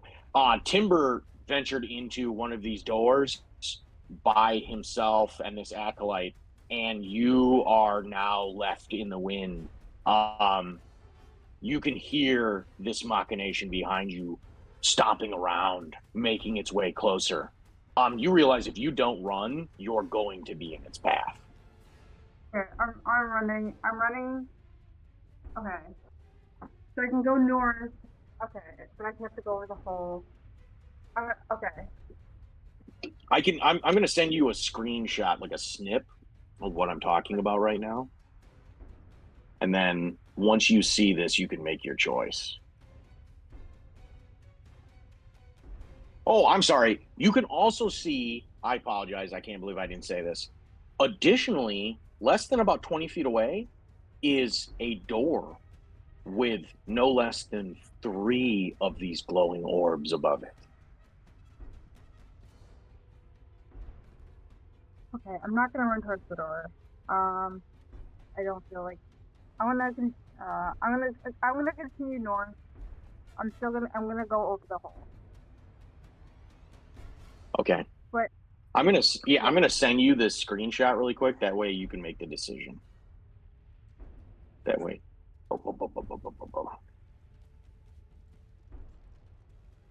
That's not the right login. Come on, Discord. Don't fail me now. It's acting really funky for me right now. I don't know why. God, I hate hotels.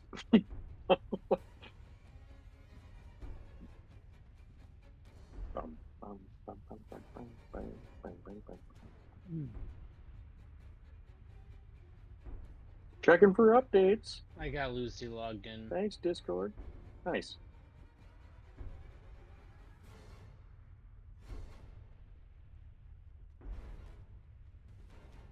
Are you seeing the doom in front of you? It should be a second, but I'm getting her computer all set up.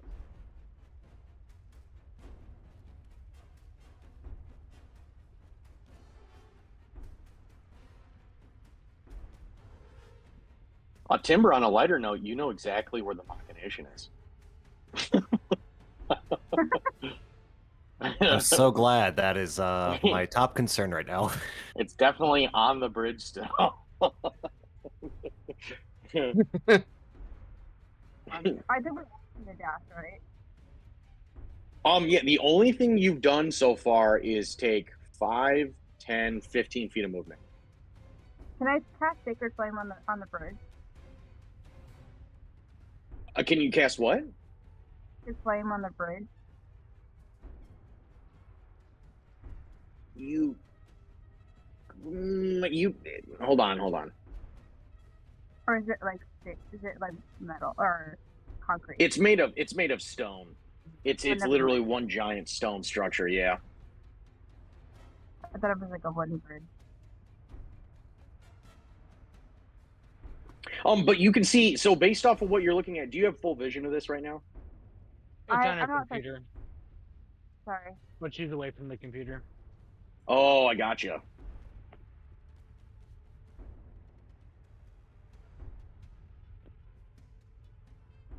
I don't know if this actually sent or not. Did you guys see the screen snap?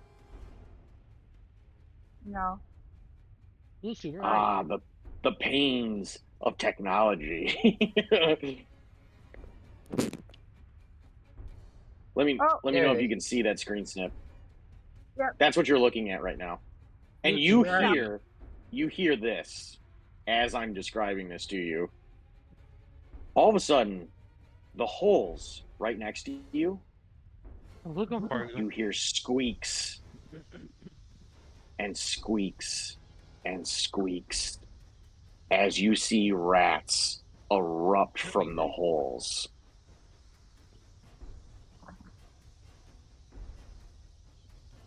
Oh, that's concerning.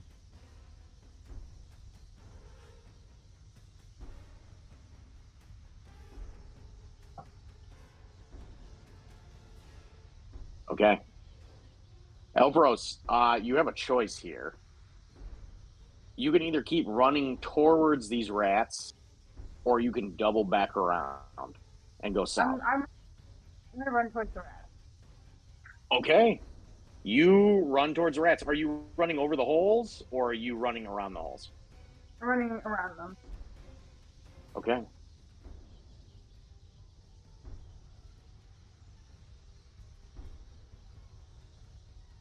Okay. You realize these rats are erupting out of these holes very, very quickly. You know that in doing so, you take a good chance at whatever is about to happen by moving through these rats. That said, what you're currently staring at here, you realize these rats are not alive. When you look down at them, you can see missing bits of flesh and rotted off fur and clumped, matted, desiccated remains of these rats. These are clearly an undead swarm of sorts.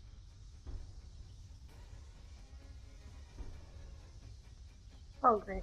Okay, can I take your flame then?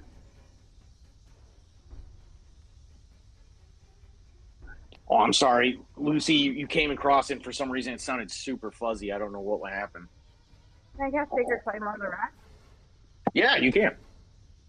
That's what I will do. I'm gonna do Okay. that. So Elpros, you immediately go into the castings of a spell and Sacred Flame.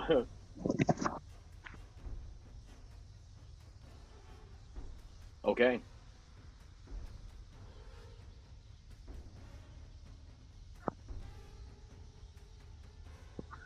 That is a success. God damn it. All right. So as you go about casting Sacred Flame on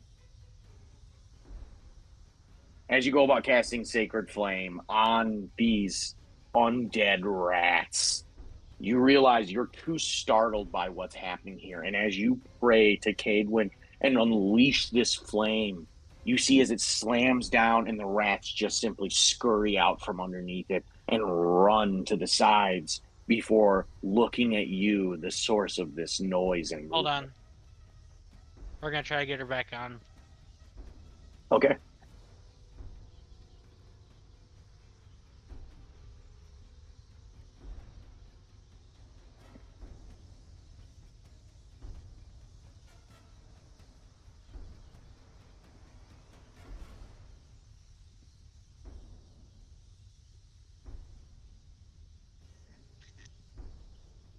Hello? Yep, we're here. It wasn't on. my bad. Okay, I thought it said it was on. First. Okay. All right. So they passed, and and now I'm just in front of a bunch of these rats. Yes, you have you great. can move through them if you want to, but you know that it's going to be difficult to do so. That's 5, 10, 15, 20, 25, 30. So you have no more movement because you cast the Sacred Flame. So your movement's effectively over unless you could do anything else like a bonus action. Let's find out.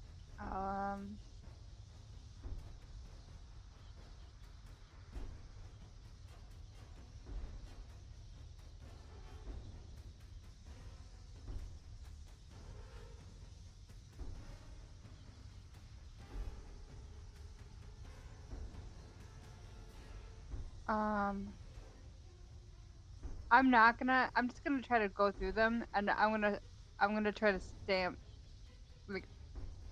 try to stomp through them. Okay. All right. So when your turn is up again to do anything, then that's what you'll do. You'll stomp your way through the rats. Okay. I mean, honestly, it's not a bad choice of action. Let's see. Okay. Elpros, directly behind you, What? you see. That's true. Not as a bonus action.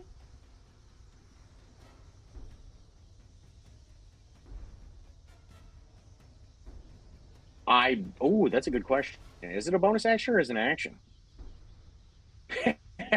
This acolyte of the bitter flesh sees that you've just gone about trying to kill these rats off, and you see as the acolyte of the bitter flesh literally mimics you in what you've done, and you can see as this figure prays to some unseen, unheard thing and casts a spell.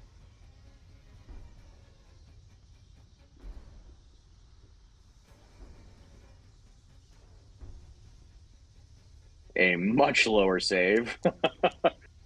And it's a natural one from the rats. Oh, nice. Okay, you watch as friggin', that's unbelievable.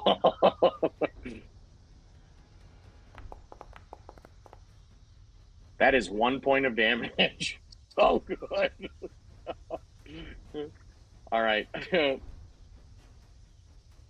You see as it fries one rat, but the rest of them just continue to swarm. Okay. Bolrin, we're flipping back to you right now. You see as Gendry has made his way down the steps. Are you following behind him?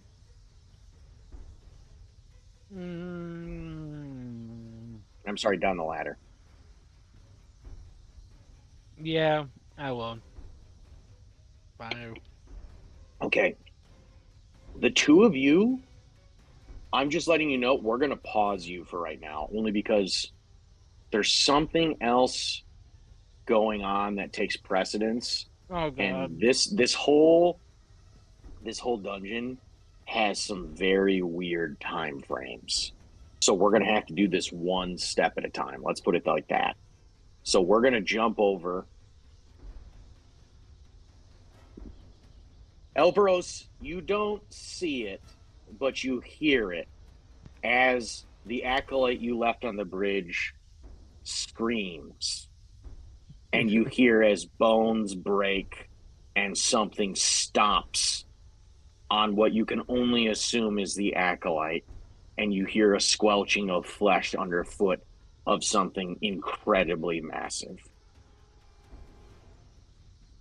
Elbros, you hear and see as something rounds the corner directly behind you. That is 5, 10, 15, 20, 25, 30, 35, 40. So that is where it ends its turn. It grabs the acolyte here. Let's make a roll.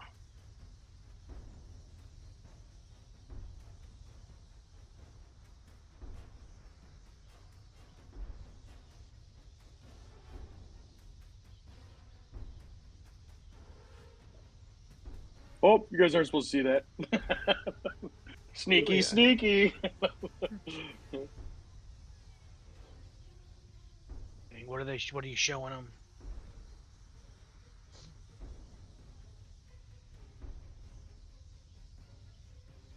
Oh my god.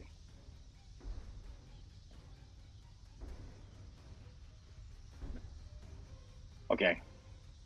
You see as it makes its way forward and takes a swing trying to grab at this acolyte Elpros.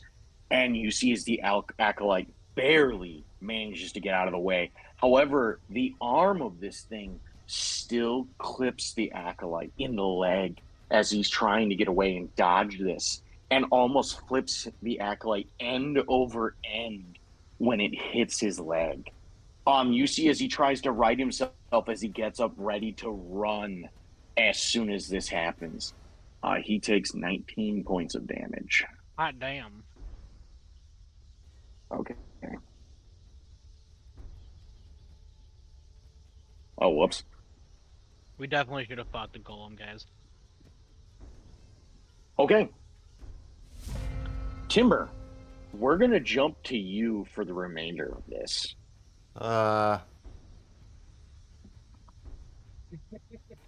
Good luck, Timber. So we are going to hop back and forth with the three of you in this room. Timber, what are you doing?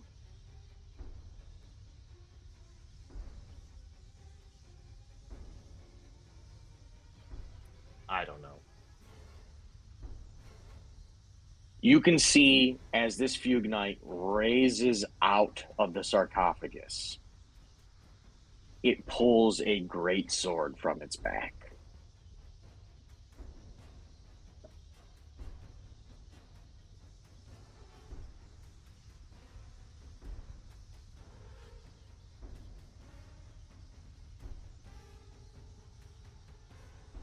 I guess you could always transfer your hunter's mark to it.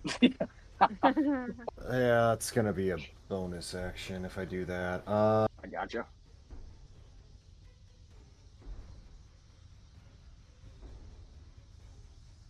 Technically, you beat it in the initiative, right? Yeah, I'm gonna take some shots at it. Okay, go ahead.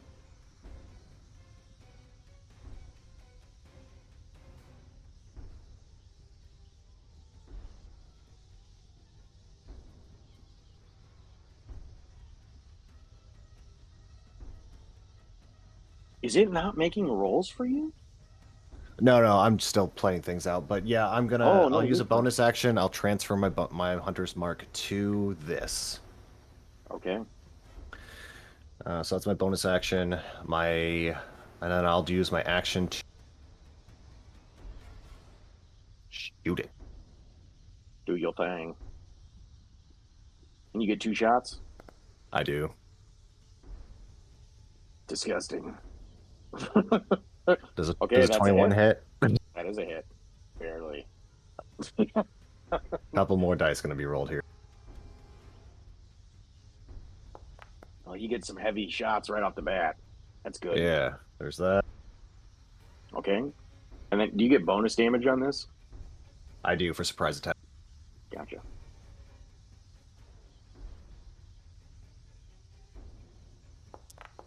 Two D6. Oh, great. Oh no. Oh, snake eyes. Okay.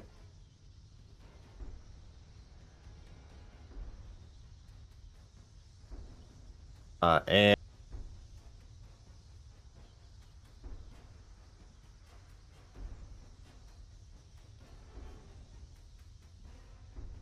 yeah, that's about all. Because I can bonus action to transfer. Oh, don't you have another attack? Oh yeah, I do. Shit. Yeah, I was gonna say you're level 5 now. You gotta start acting like no. Start acting like a real level 5. He's a real boy.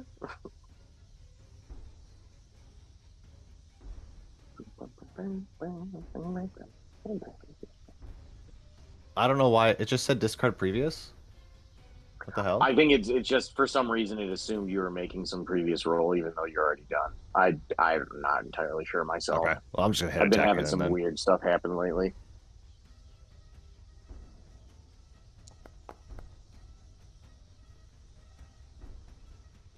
Ah, it's just shy. Oh, gee. You're literally just shy. That is a miss. Yeah. Okay. Okay. So it's All right. 20. Yeah, that's what we got. Okay. The acolyte that is here with you immediately goes into the castings of. This is a really scummy move on his part, but he's going to do it. He casts Sanctuary on himself. Yeah.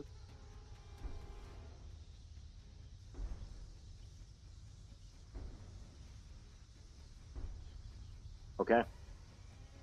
You watch as this almost shield of glowingness it just emanates around him during this point.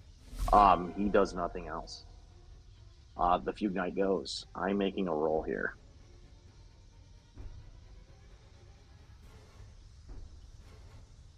Pick a number between, coin toss from Timber. Heads or How do I do? tails? No. No. Just go ahead and let me know. Tails always One- fails. So 2, we're going to say is tails. Yeah, 1 that is works. heads. Okay.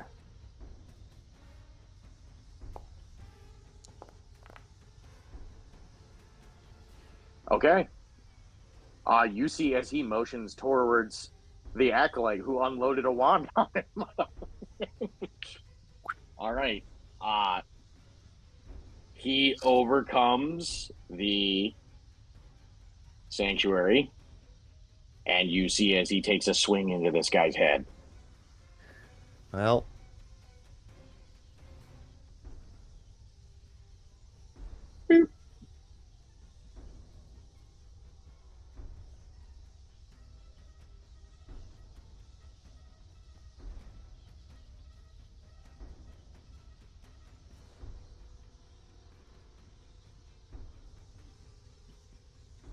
That is a hit. And that is a hit for a lot of damage. Oh no. ouch. The meat shield. Okay. Is that? Yep, that's multi-attack.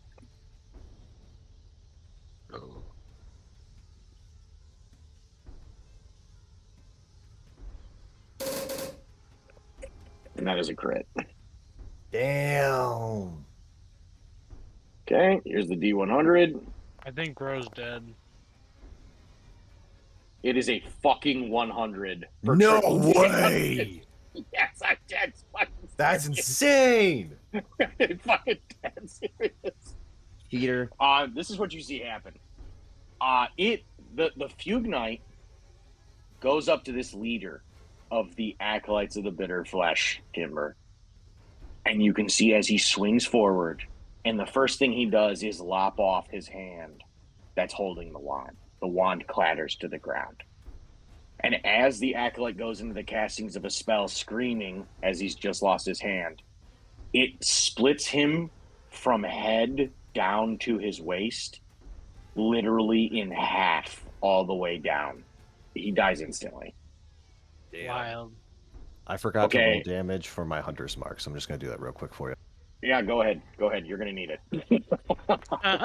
Yay! Okay. All right. You are... you're going to have a rough go. Does the door open now that he's dead? No. Fuck. Oh. I was Okay. thinking the same thing. So, Timber, it is your turn. What are you doing? Oh, we're going back and forth. Oh, fuck. Oh, yeah. All right. Timber is going to calm his nerves, steady himself, and use 5 of his inspiration to critically hit this motherfucker. Hey! There it is. Hold on. Before you do that, so this is my recommendation, right? If Sure. you use 5 inspiration, it's a crit no matter what you roll. So remember, you get 2 attacks. So if you miss with 1, you can use 5 inspiration points to get an instant crit. Yeah, absolutely. I mean, I'm gonna try and min-max that as Okay. much as I can, right? Yeah. Try to Yeah, roll. no, Try to roll 100%, and get a 100%. natural crit. Yeah, Right, if you right. roll, that's just saying you can double up and get really Yeah. disgusting. Yep. I think Timber did that, or not Timber. I think you did that in Darklight, didn't you? I did. Corvic. Corvic. Yeah, he blew 10 inspiration, critted for over 100 damage. Yeah, Pretty awesome. yeah. Disgusting. Yeah, mini boss was no All right. longer a boss after that. Mhm. Okay, so this is what's going to happen. I'm going to go ahead and maintain the Hunter's Mark on it because I need concentration on that.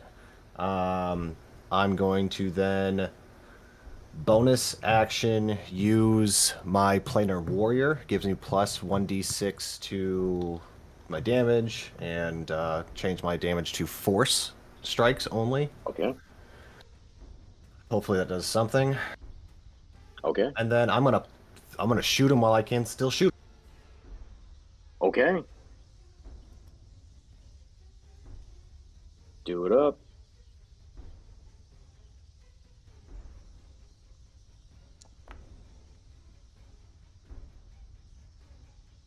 I'm gonna That use is that a 5 miss. inspiration. Okay, it's now an automatic crit. Okay. You want me to roll my So roll your damage, and then I need a D1. Well, number one, I need a D100 from you. That D100 is going to determine a lot. and I'm gonna roll as critical hit, right? Yes. No, you don't. You shouldn't have to roll as critical hit. Just take your damage, whatever it is, and double it. Yeah, so just roll normal damage and it doubles. Oh, Yep, gotcha. and then all of your fucking max. Yes, thank God. Okay. Okay. So that's 26 points of damage automatically, plus whatever else you roll. Plus.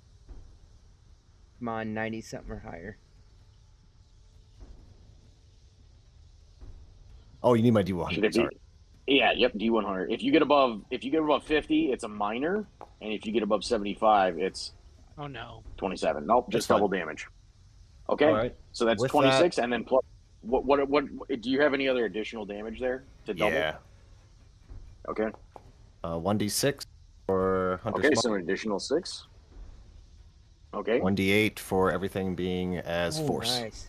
and a fucking 7. Jesus Christ. Okay, so that's 14 plus 6. That's an extra 20 points of damage. So 26 plus 20. That is 46 fucking points of damage with one. And what's really Wow. cool is I still have 5 more inspiration. It's up to you, man. Go ahead and make it. If there was any fucking time to use it, this is it. Mercy. This is it. Get a natural though. Get a natural here. All right, I'm gonna attack again. Get a natural crit here.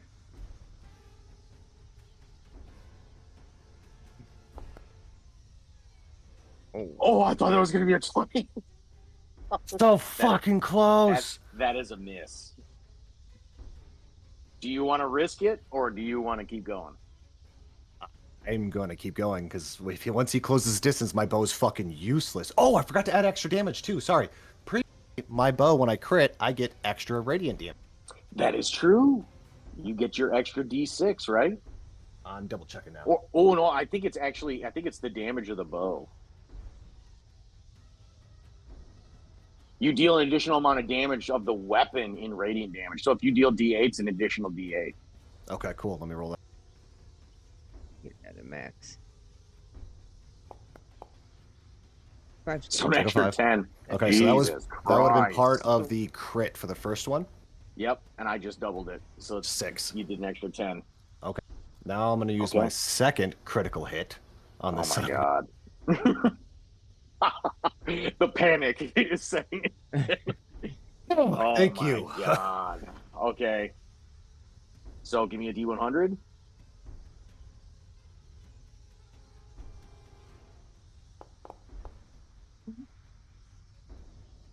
$59. That's a minor effect. Okay, here comes the D8. Okay. You fucking knock it prone. Fuck, yes! All right. You literally slam so hard into this thing's chest plate with your arrow. The amount of force magically tied behind it knocks the fugue knight flat on his ass. I got 2 8s and a 3. Okay.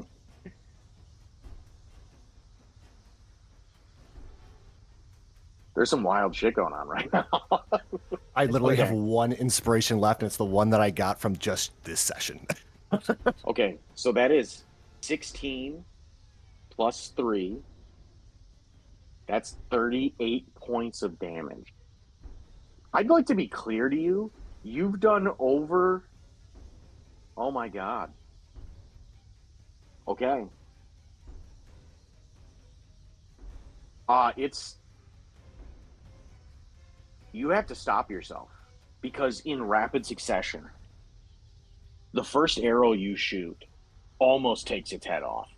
You literally hit the helmet so hard, you watch as the force of the magic behind the arrow crumples the metal on the helmet so badly, it blows a hole through it. And you can see as parts of the skull and the fragments shoot out the back, following through with it.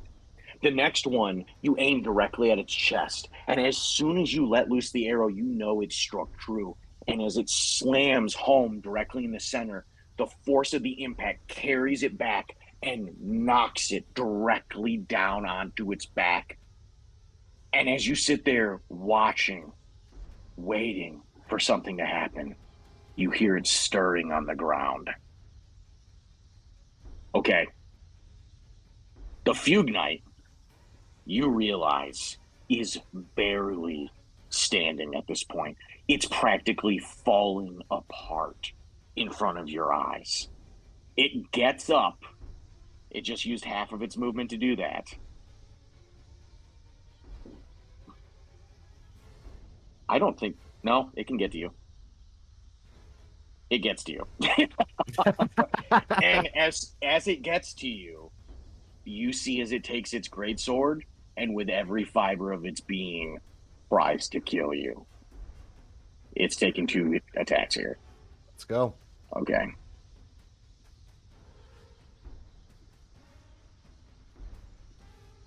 That is a 22. That hits. That is 14 points of damage on the first attack. Okay. The second attack. 1 second, I gotta do a concentration check. Nope, you're fine. You just have to be... Yeah, you have to get a 10, right?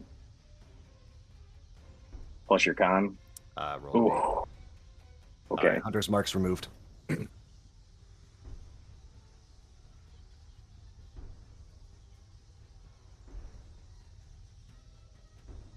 24.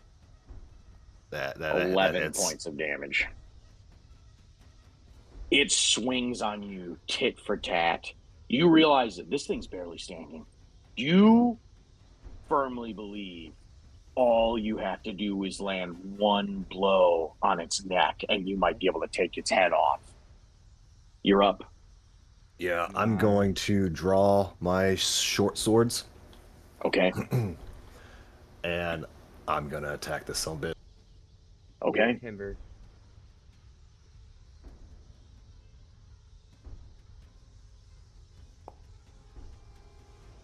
Oh no! Wait, I have one inspiration. I'm going to reroll. Okay.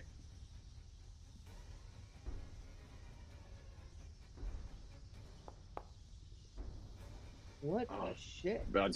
It's better than a fucking. It's better So than you, that one. I just want to let you know, you technically can get 3 attacks here. Yeah, because I can do the offhand without Yep. the. That's correct. Yeah. Do you want me to just roll attack and just take off the 5 and 3? Yeah, that's fine. So you got I'll another I'll full roll a flat attack. 20. Yep, you got your another full attack, and then you've got the bonus action attack. Okay, well, here goes my second attack.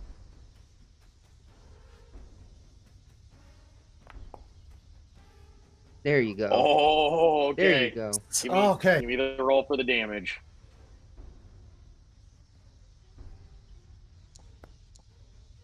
It's all right. I got a 1d6 and 1d8 with. Or sorry, a 1d8 with. You are in the midst of trying to parry what's coming at you. And you see as this greatsword stops in with such ferocity, you can't hold it back. You pull up both of your short swords at the very last moment and try to parry, only for the flat of the greatsword to slam in your side, and you feel as your ribs crack as this happens. And you immediately push out, trying to knock the Fugue Knight over. And you see as it jabs in straight, trying to lance you and impale you all the way through. You barely get out of the way in time. It nicks you in the side. And you leap on top of this thing, bowling it over and stabbing down. You use the short sword like a chopping device where you hold it in your hand, and as its head is down on the ground, you grab one side of the short sword and grab the other and press so hard down onto the stone, you lop its head off. It's down. You just killed the Fugue Knight by yourself. Holy shit! Oh, if that's not an achievement, it should be. I'm kind of shocked. You did over 100 points of damage in less than 2 rounds. Really, you didn't even fully utilize all of this. That's pretty good. I am sweating right now. As soon as that happens and you slay this thing, you realize there are spoils here. That thing's great sword is clearly magical. The moment this happens, the door behind you opens. We're gonna jump to the other people before you get to do that, though. So for the time being, the other time-sensitive matter here is Elpros. Elpros, you are currently standing in this corridor, watching as this machination has tried to motion forward, grabbing this acolyte, and has not been successful. The acolyte is desperately trying to get away. Meanwhile, you've been cornered effectively by these rats, in addition to the machination. You have very few choices on what to do and where to go. You've already said you're going to stomp your way through the rats in an effort to try and get past them, correct?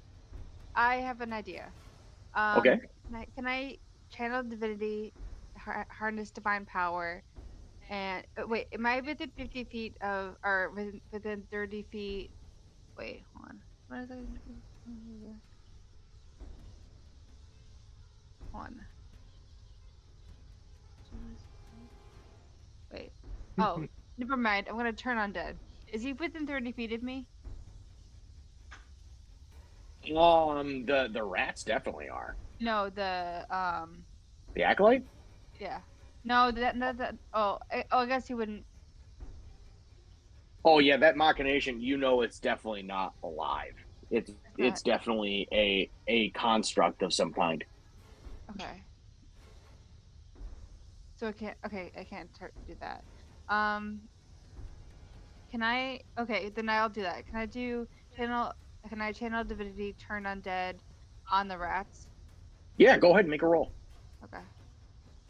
Go ahead and click it, and let's read through it real quick, and then we'll jump into it. It's an action, so you use your action. You can turn creature most minutes turn trying to move his. Okay, here we go. Here comes the roll.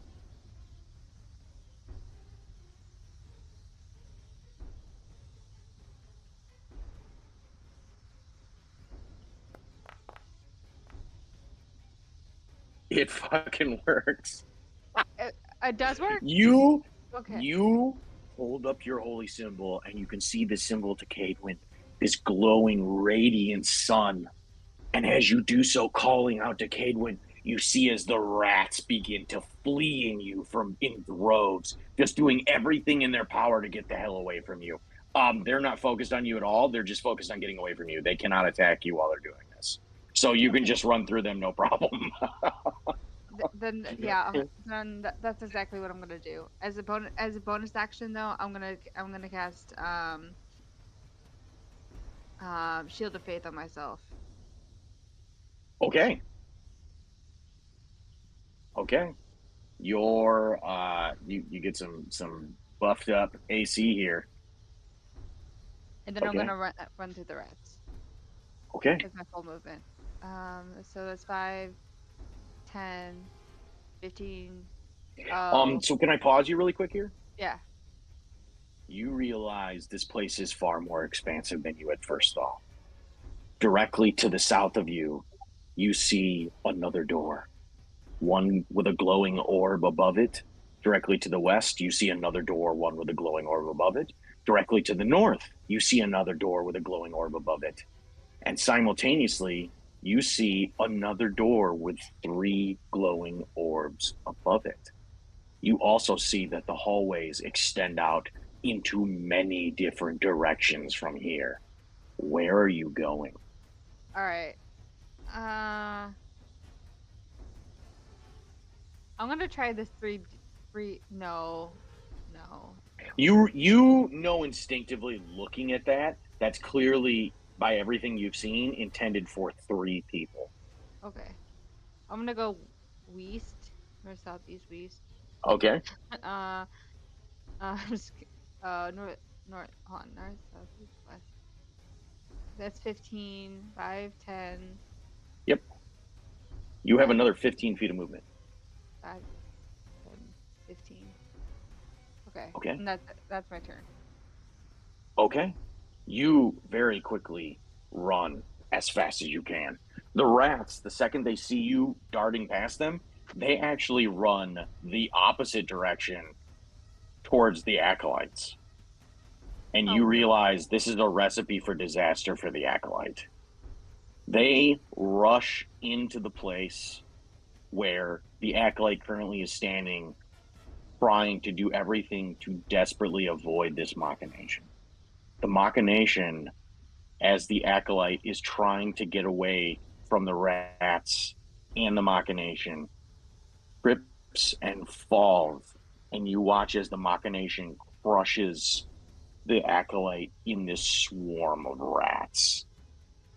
He dies, and you see as the machination stomps on the rats at the same time. Okay. Get him. Elpros, you are still up. It is your turn. What are you doing? Okay. Can I? I'm sorry. Hold on. I'm sorry. I apologize. Okay. The machination rounds the corner, sees you where you are, and moves. That's 5, 10, 15, 20, 25, 30, 35, 40 to here. Whoa. What are you doing? You've seen everyone else dart inside of rooms. I'm gonna go for one of the doors. Okay, directly next to you, unfortunately, with no other real options, you can see a door. As soon as you approach it, it opens. As soon as you enter inside, it slams shut behind you. We are going to pause where you are for right now. I'm going to describe to you what you see in here.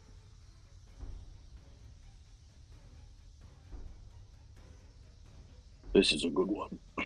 Uh-oh. All right.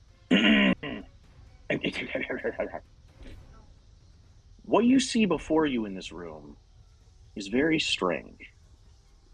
There are no less than 4 pedestals, all of which have what look to be chalices sitting atop them. As soon as you enter in the room, directly behind you, you see as something begins to appear on the door, emblazoned in this orange as if being burned into the door.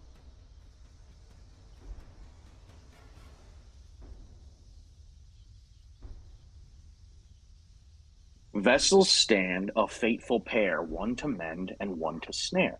Yet what is given, not all may trust, for truth lies where hands gather dust. A careful mind, a searching eye, finds the cure where others die. And you realize you're given a choice. One of 4, it appears, or whatever else is there. That said, we're going to jump from you at this point over to Gendry and Bolrin. So as the 2 of you have made your way down this ladder, you can see currently, and Bolrin, this is what I had described to Gendry, there appears to be something luminous, glowing a blue at the far end of this tiny alcove you're looking into. You can see multiple corpses stacked up, bones lying on top of bones. What are the 2 of you doing?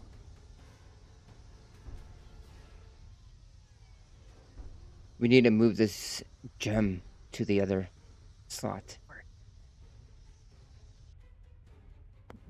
I kind of have an idea, but it may not work. What is your idea? Grab it, banish it for a moment until I get to where I need to. What do you mean banish it? You'll see. Percy, come out from behind the fridge. Just like that. Just like hiding behind the He had his ball stuck behind the fridge. Now he's going behind the fridge. Okay. Gendry, Bolrin, what are the 2 of you doing?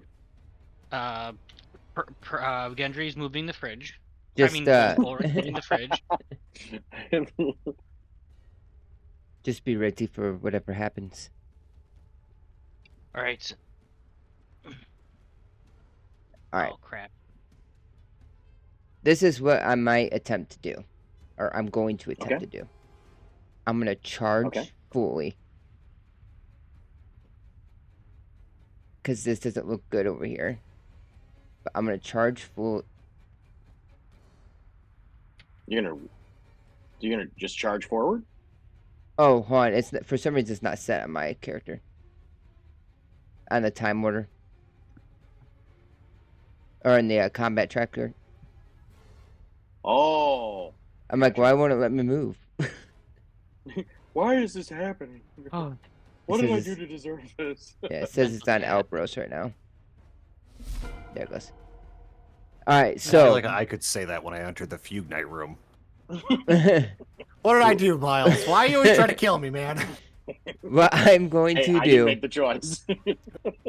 I just put the obstacle there. I'm just gonna charge in here. As soon as I touch it, like instantaneously, I'm casting something. Okay. Well, I'm casting. Tell us your secrets.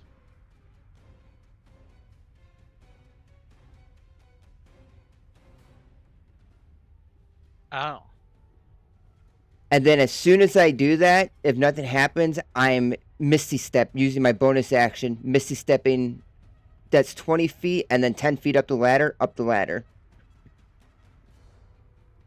Ooh, hold on. I gotta read something. Give me one moment. That's very clever. I have to interpret Because something here. technically, it's in another dimension now. That is very. Hold on. I think there's some very specific wording on here.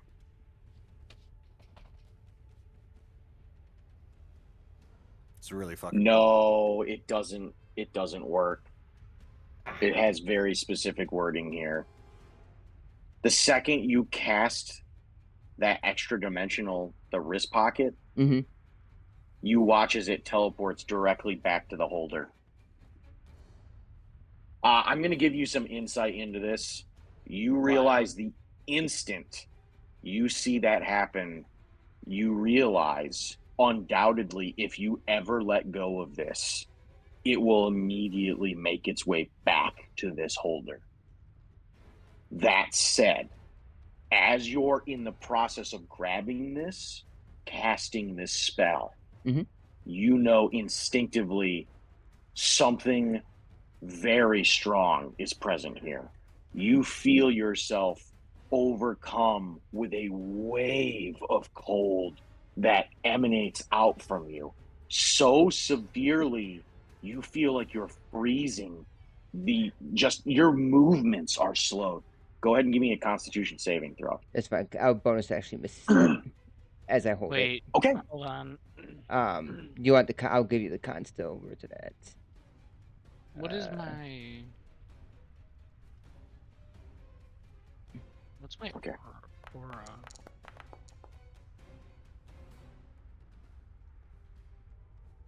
Okay. Yeah. So, Gendry, you succeed. You are not slowed. You do Oh, not. okay. Oh, I'm sorry. You're still slowed. You're not frozen in place. That's the difference. Oh, what's this thing pulsing on screen? That's his template that he laid down. Oh. For Misty Step. All you have to do is click, Kyle, and your Misty Step will move you to that location. There you go. All right. You can only move to a space you can see. Oh, right. So it'll be right here. Yep, and that's fine. So what you watch happen, Bolrin, is Gendry immediately appears next to you, still holding this sapphire that is letting loose such an intense cold that even you can feel it where you are, and the high humidity and the smoke and this caustic fumes of this cavern suddenly are lessened. And Bolrin, if you hadn't been looking directly at Gendry as this happened, the two of you stop and you look as you see what appears to be the flames that are out in the cavern move up onto the obsidian. And you see as something comes crawling out of the lava. Oh, fuck. Oh, Nice. Christ. I have 20. Oh, fuck me. I have 10 more feet of movement. Okay. I'm going up the ladder. I'm going to hold out the gem in my hand and say, grab it on your way by. Put it in the socket by the door. And that's everything I can do. We'll just keep passing it off if you can't make it all the way. Check it in. Okay. So you use your full movement to get up to that point? Yep, because I used my action to try to cast that spell that didn't work, so. Bolrin, we're jumping to you right now. You watch as this thing begins to erupt from the magma. And as you see this happen, you watch as it grabs a handful of this magma and gets ready to throw it at the two of you. What are you doing? Um, I'm sorry, I forgot to mention this. You see that this thing is so tall, it can see easily over the balcony. Mhm. Great, love it. I'm gonna go up and grab it, Okay. and then stick it in. Okay, Well, roll it's a this way. Constitution saving throw Yeah. as you grab it from Gendry. All right. We gotta run all the way back to where we came in at, is what I was saying. Oh, why? That's where the little 5, thing's at. 10, 15, 20, 25. Oh, That is a failure. As soon as Bolrin grabs the sapphire, you see as he freezes in place and can no longer move. can I use an inspiration? You can make a roll. All right. Hopefully a second one works. Oh, you know, 10 fails, so. Did it happen? You can do it. Or- You can do it. Oh God. Oh, it's literally worse than the first one. My rolls are really That's- bad tonight, apparently. That's unfortunate. And so don't forget, do not forget, guys. I had this rule with my previous group, and everybody loved it. If your inspiration point does nothing and it fails, you get to keep it. Oh yeah. So don't forget, you don't That's actually fucking burn an awesome. inspiration point doing this. I realized I liked it when it has an impact. So that said, you are frozen in place. You literally cannot move. That is it for your turn. All right. Well, it Rip looks to like me. I'm taking it. Okay, this is what you see happen. So, Gendry, you hear as something bubbling comes flying up over the balcony and goes to hit directly into you. What is your AC? Actually, I know your AC. I don't know why I asked. I keep forgetting I have this little neat tracker down below. 17. Okay. Gendry, is there anything you can do to alleviate fire damage specifically? And do you want to? There is. Wait.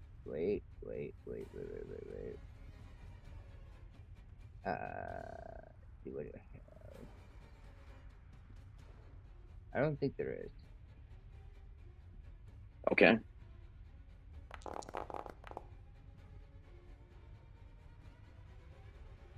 Okay. I have terrible news. Okay.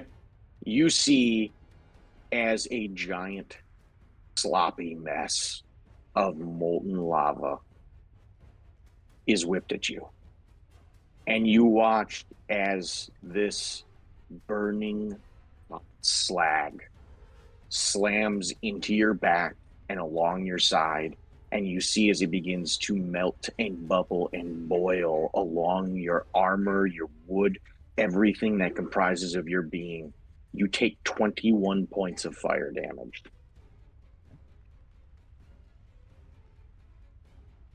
Okay. So you have to get an 11, right? Huh? I think it's just an 11 for a concentration check. Oh, you're not concentrating on anything. Yeah, I don't know why you're giving me that. Okay. Yeah, it's the wrist pocket thing. It's still going. All right. Gendry, you're up. That's it. All right, well, It moves along the balcony. that's fine. I'm gonna rush with the gem. I'm gonna use all my movement. Oh, hold on. You grab the gem. I Yep. need you to roll for a Constitution That saving is throw. fine. I'm so mad because I could have just made it there with my movement and Misty Step. That is a failure. All right, then I will use the one inspiration finally to see if I can. Yep, and you don't spend it if you don't get anything out of it. Boom. Oh, And okay, you see as Gendry You grab hold of the sapphire and you start to freeze. And as you do so, you take the sapphire and you plunge it into the molten magma on you. And you see as you start to literally deter the effects of this crystal as you do this gem, and you save yourself for the time being. You remember it's still only half your movement, right? So you're still slowed. You get 15 feet of movement, and then whatever else you're doing. 10, 15, and 5, 10, 15. Yep. Okay. Okay, Bolrin, you are no longer frozen. Oh, yay. Use all your movement. Okay. See if you can grab it and get here. I'm not gonna survive. I'm not gonna make this check. Bolrin, You you're never up. know. I don't know why I tried to grab the door. I got 5. Oh, wait, I can't move. Oh, shit, why is it not letting you? Oh, because it's not your... Okay, now go ahead. 10, 15, 20, 25, 30. The thing's right here. I know. I would just miss these. I can just miss these step to it because I'm assuming would it be an object Okay. interaction or an action to do that? You're just placing it on there. I wouldn't even constitute as any of that. Alright, So this is... I'm gonna try to take it. Okay, so go ahead and give me a Constitution saving throw. Oh, for the love of God. Hey! Let's go. Natural fucking 20. Fucking killing it. You grab hold of this, and whatever Gendry has done to this, you can see that the magic is fighting something. As you realize it's still covered in this molten slag that he's dipped it in as it's been burning off his body. And you rush over directly to the holder. Go ahead. Action and as soon as you place it in, you see as the figure throwing molten slag at you all begins to crawl its way back into the magma. Oh, thank God. Okay, that is it. We're gonna move on from you guys, and we're gonna go back to Elpros here. Elpros. Godspeed. As you're standing there in this room by yourself, what are you doing? Like I said, the rhyme is vessels stand a fateful pair, one to mend and one to snare. Yet what is given not all may trust, for truth lies where hands gather dust. A careful mind, a searching eye finds the cure where others die. This one's unique, and this is why this one's unique.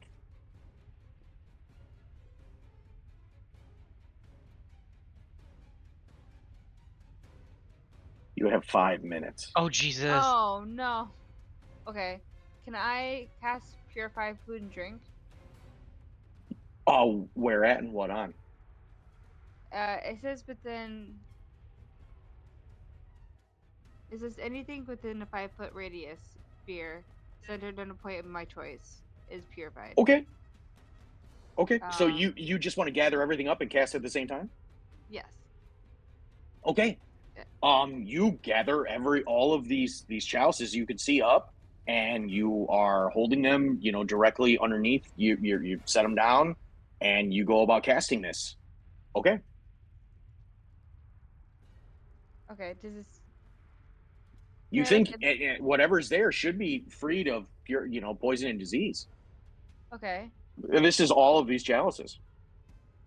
Okay. Can I, just to be safe, can I look at the pedestals? Do any of them look different than the rest, or is there anything? Go ahead. Concerning? Give me a perception check. Okay.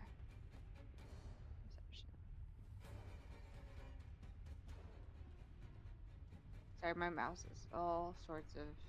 No, you're fine. Going. The clock is ticking. He's probably like, yeah, take your time. Yeah. Okay. Oh no. You're looking around. You're too panicked. You can feel something's wrong.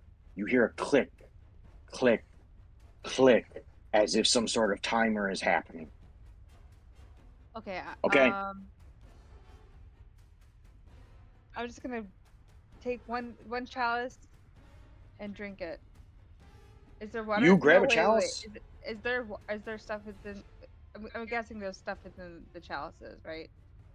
For the first time, you really take a hard look at the chalices and you realize each of them has some sort of liquid held in them. Even if you shake it around, it doesn't seem to move as if, you wanted to dump it out. You don't think you could dump it out. You think you would have to dip your hand in to actually pull some of it out to put it on your tongue.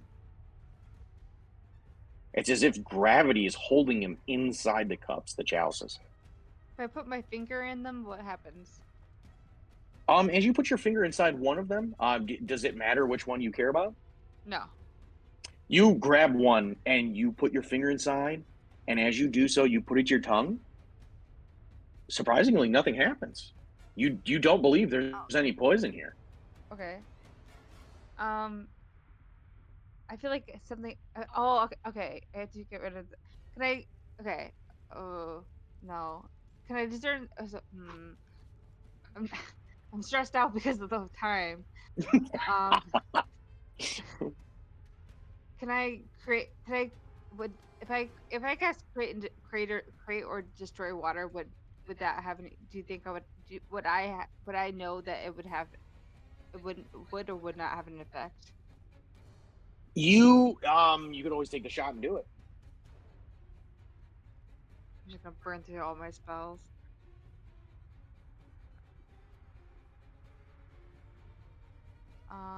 Here, we'll pause for a second. Give me an insight check from Elpros. Okay.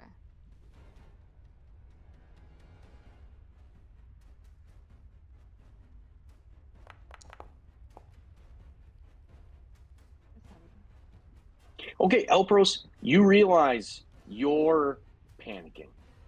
You're genuinely panicking. You realize a timer is happening. Your life could possibly be on the line here. You think you went about this cleverly at first, getting rid of the possibility of there being any poison in the room, and you think you have done so effectively. Shockingly so. You think you've done away with whatever danger lies here. However, that still hasn't solved the puzzle. Whatever the puzzle is, there's more to it.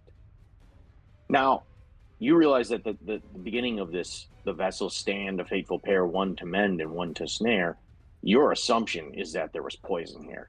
You think, at least by testing the first one, you've done away with poison, a 25% chance, of what you've tested so far. If you were to test the rest of them, would it have a similar effect? You're not entirely sure. But that said, looking more into this that you can see glowing on the door, yet what is given not all may trust, for truth lies where hands gather dust. Yeah. And as you look at everything in the surrounding, none of this seems to have gathered dust. None of this seems to, have been placed, somewhere where, it's going to, be questioned in any manner. And as you're sitting there and you're looking at this, instinctively something's wrong. There's got to be more to this. Not so much the drinking portion of whatever lies with these cups, but there's something else going on here. I'm going to resume the timer. What else going on? Okay. Can I investigate the room? Is there anything around the room? Is it just Go ahead and give me an investigation check. What are you checking? You can tell me that specifically. I'm checking if there's any recesses in any of the or any kind of markings, any kind of You begin putting your hands on everything, rapidly rushing around the room, trying to do everything in your power to find something. And after a very short period of time, you put your hands on all of the pedestals, you look around, you rush over, and you realize maybe there's something on the walls, maybe there's something somewhere. And as you get over to this wall, you put your hand directly through it. And you realize there's another recess on the other side of the wall. Okay. You see there are 2 chalices sitting atop pedestals here. What are you doing? Can I grab them really fast and see if they're the same liquid? You can see they, in fact, do not have the same liquid in them. Do they have anything in them? They do. Do you want to Can I drink them? Can I go over to, I'm gonna go over to this one right here, and drink it. Okay. So you ignore the 2 in the recesses over there, and you make your way over to this one, and you drink it. That's correct, right? Yes. Okay. As you go about doing so, here we go. Okay. This is a very unique circumstance. I wasn't expecting you to cast Purify Food and Drink. All right. Let's see.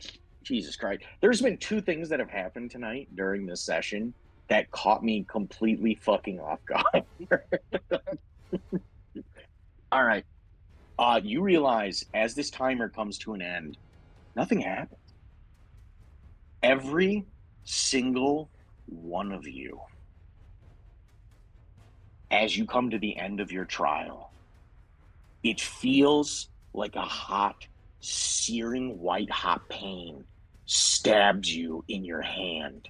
And as you look down in your hand, it looks like someone has gouged a mark of just a straight line on the top of your hand, as if somebody carved into your flesh. And that is where we'll end tonight. Perfect. Oh. Perfect. Oh no. Okay. Extremely fun. Wild. Good job, everyone. I gotta Miracle admit, we didn't so die.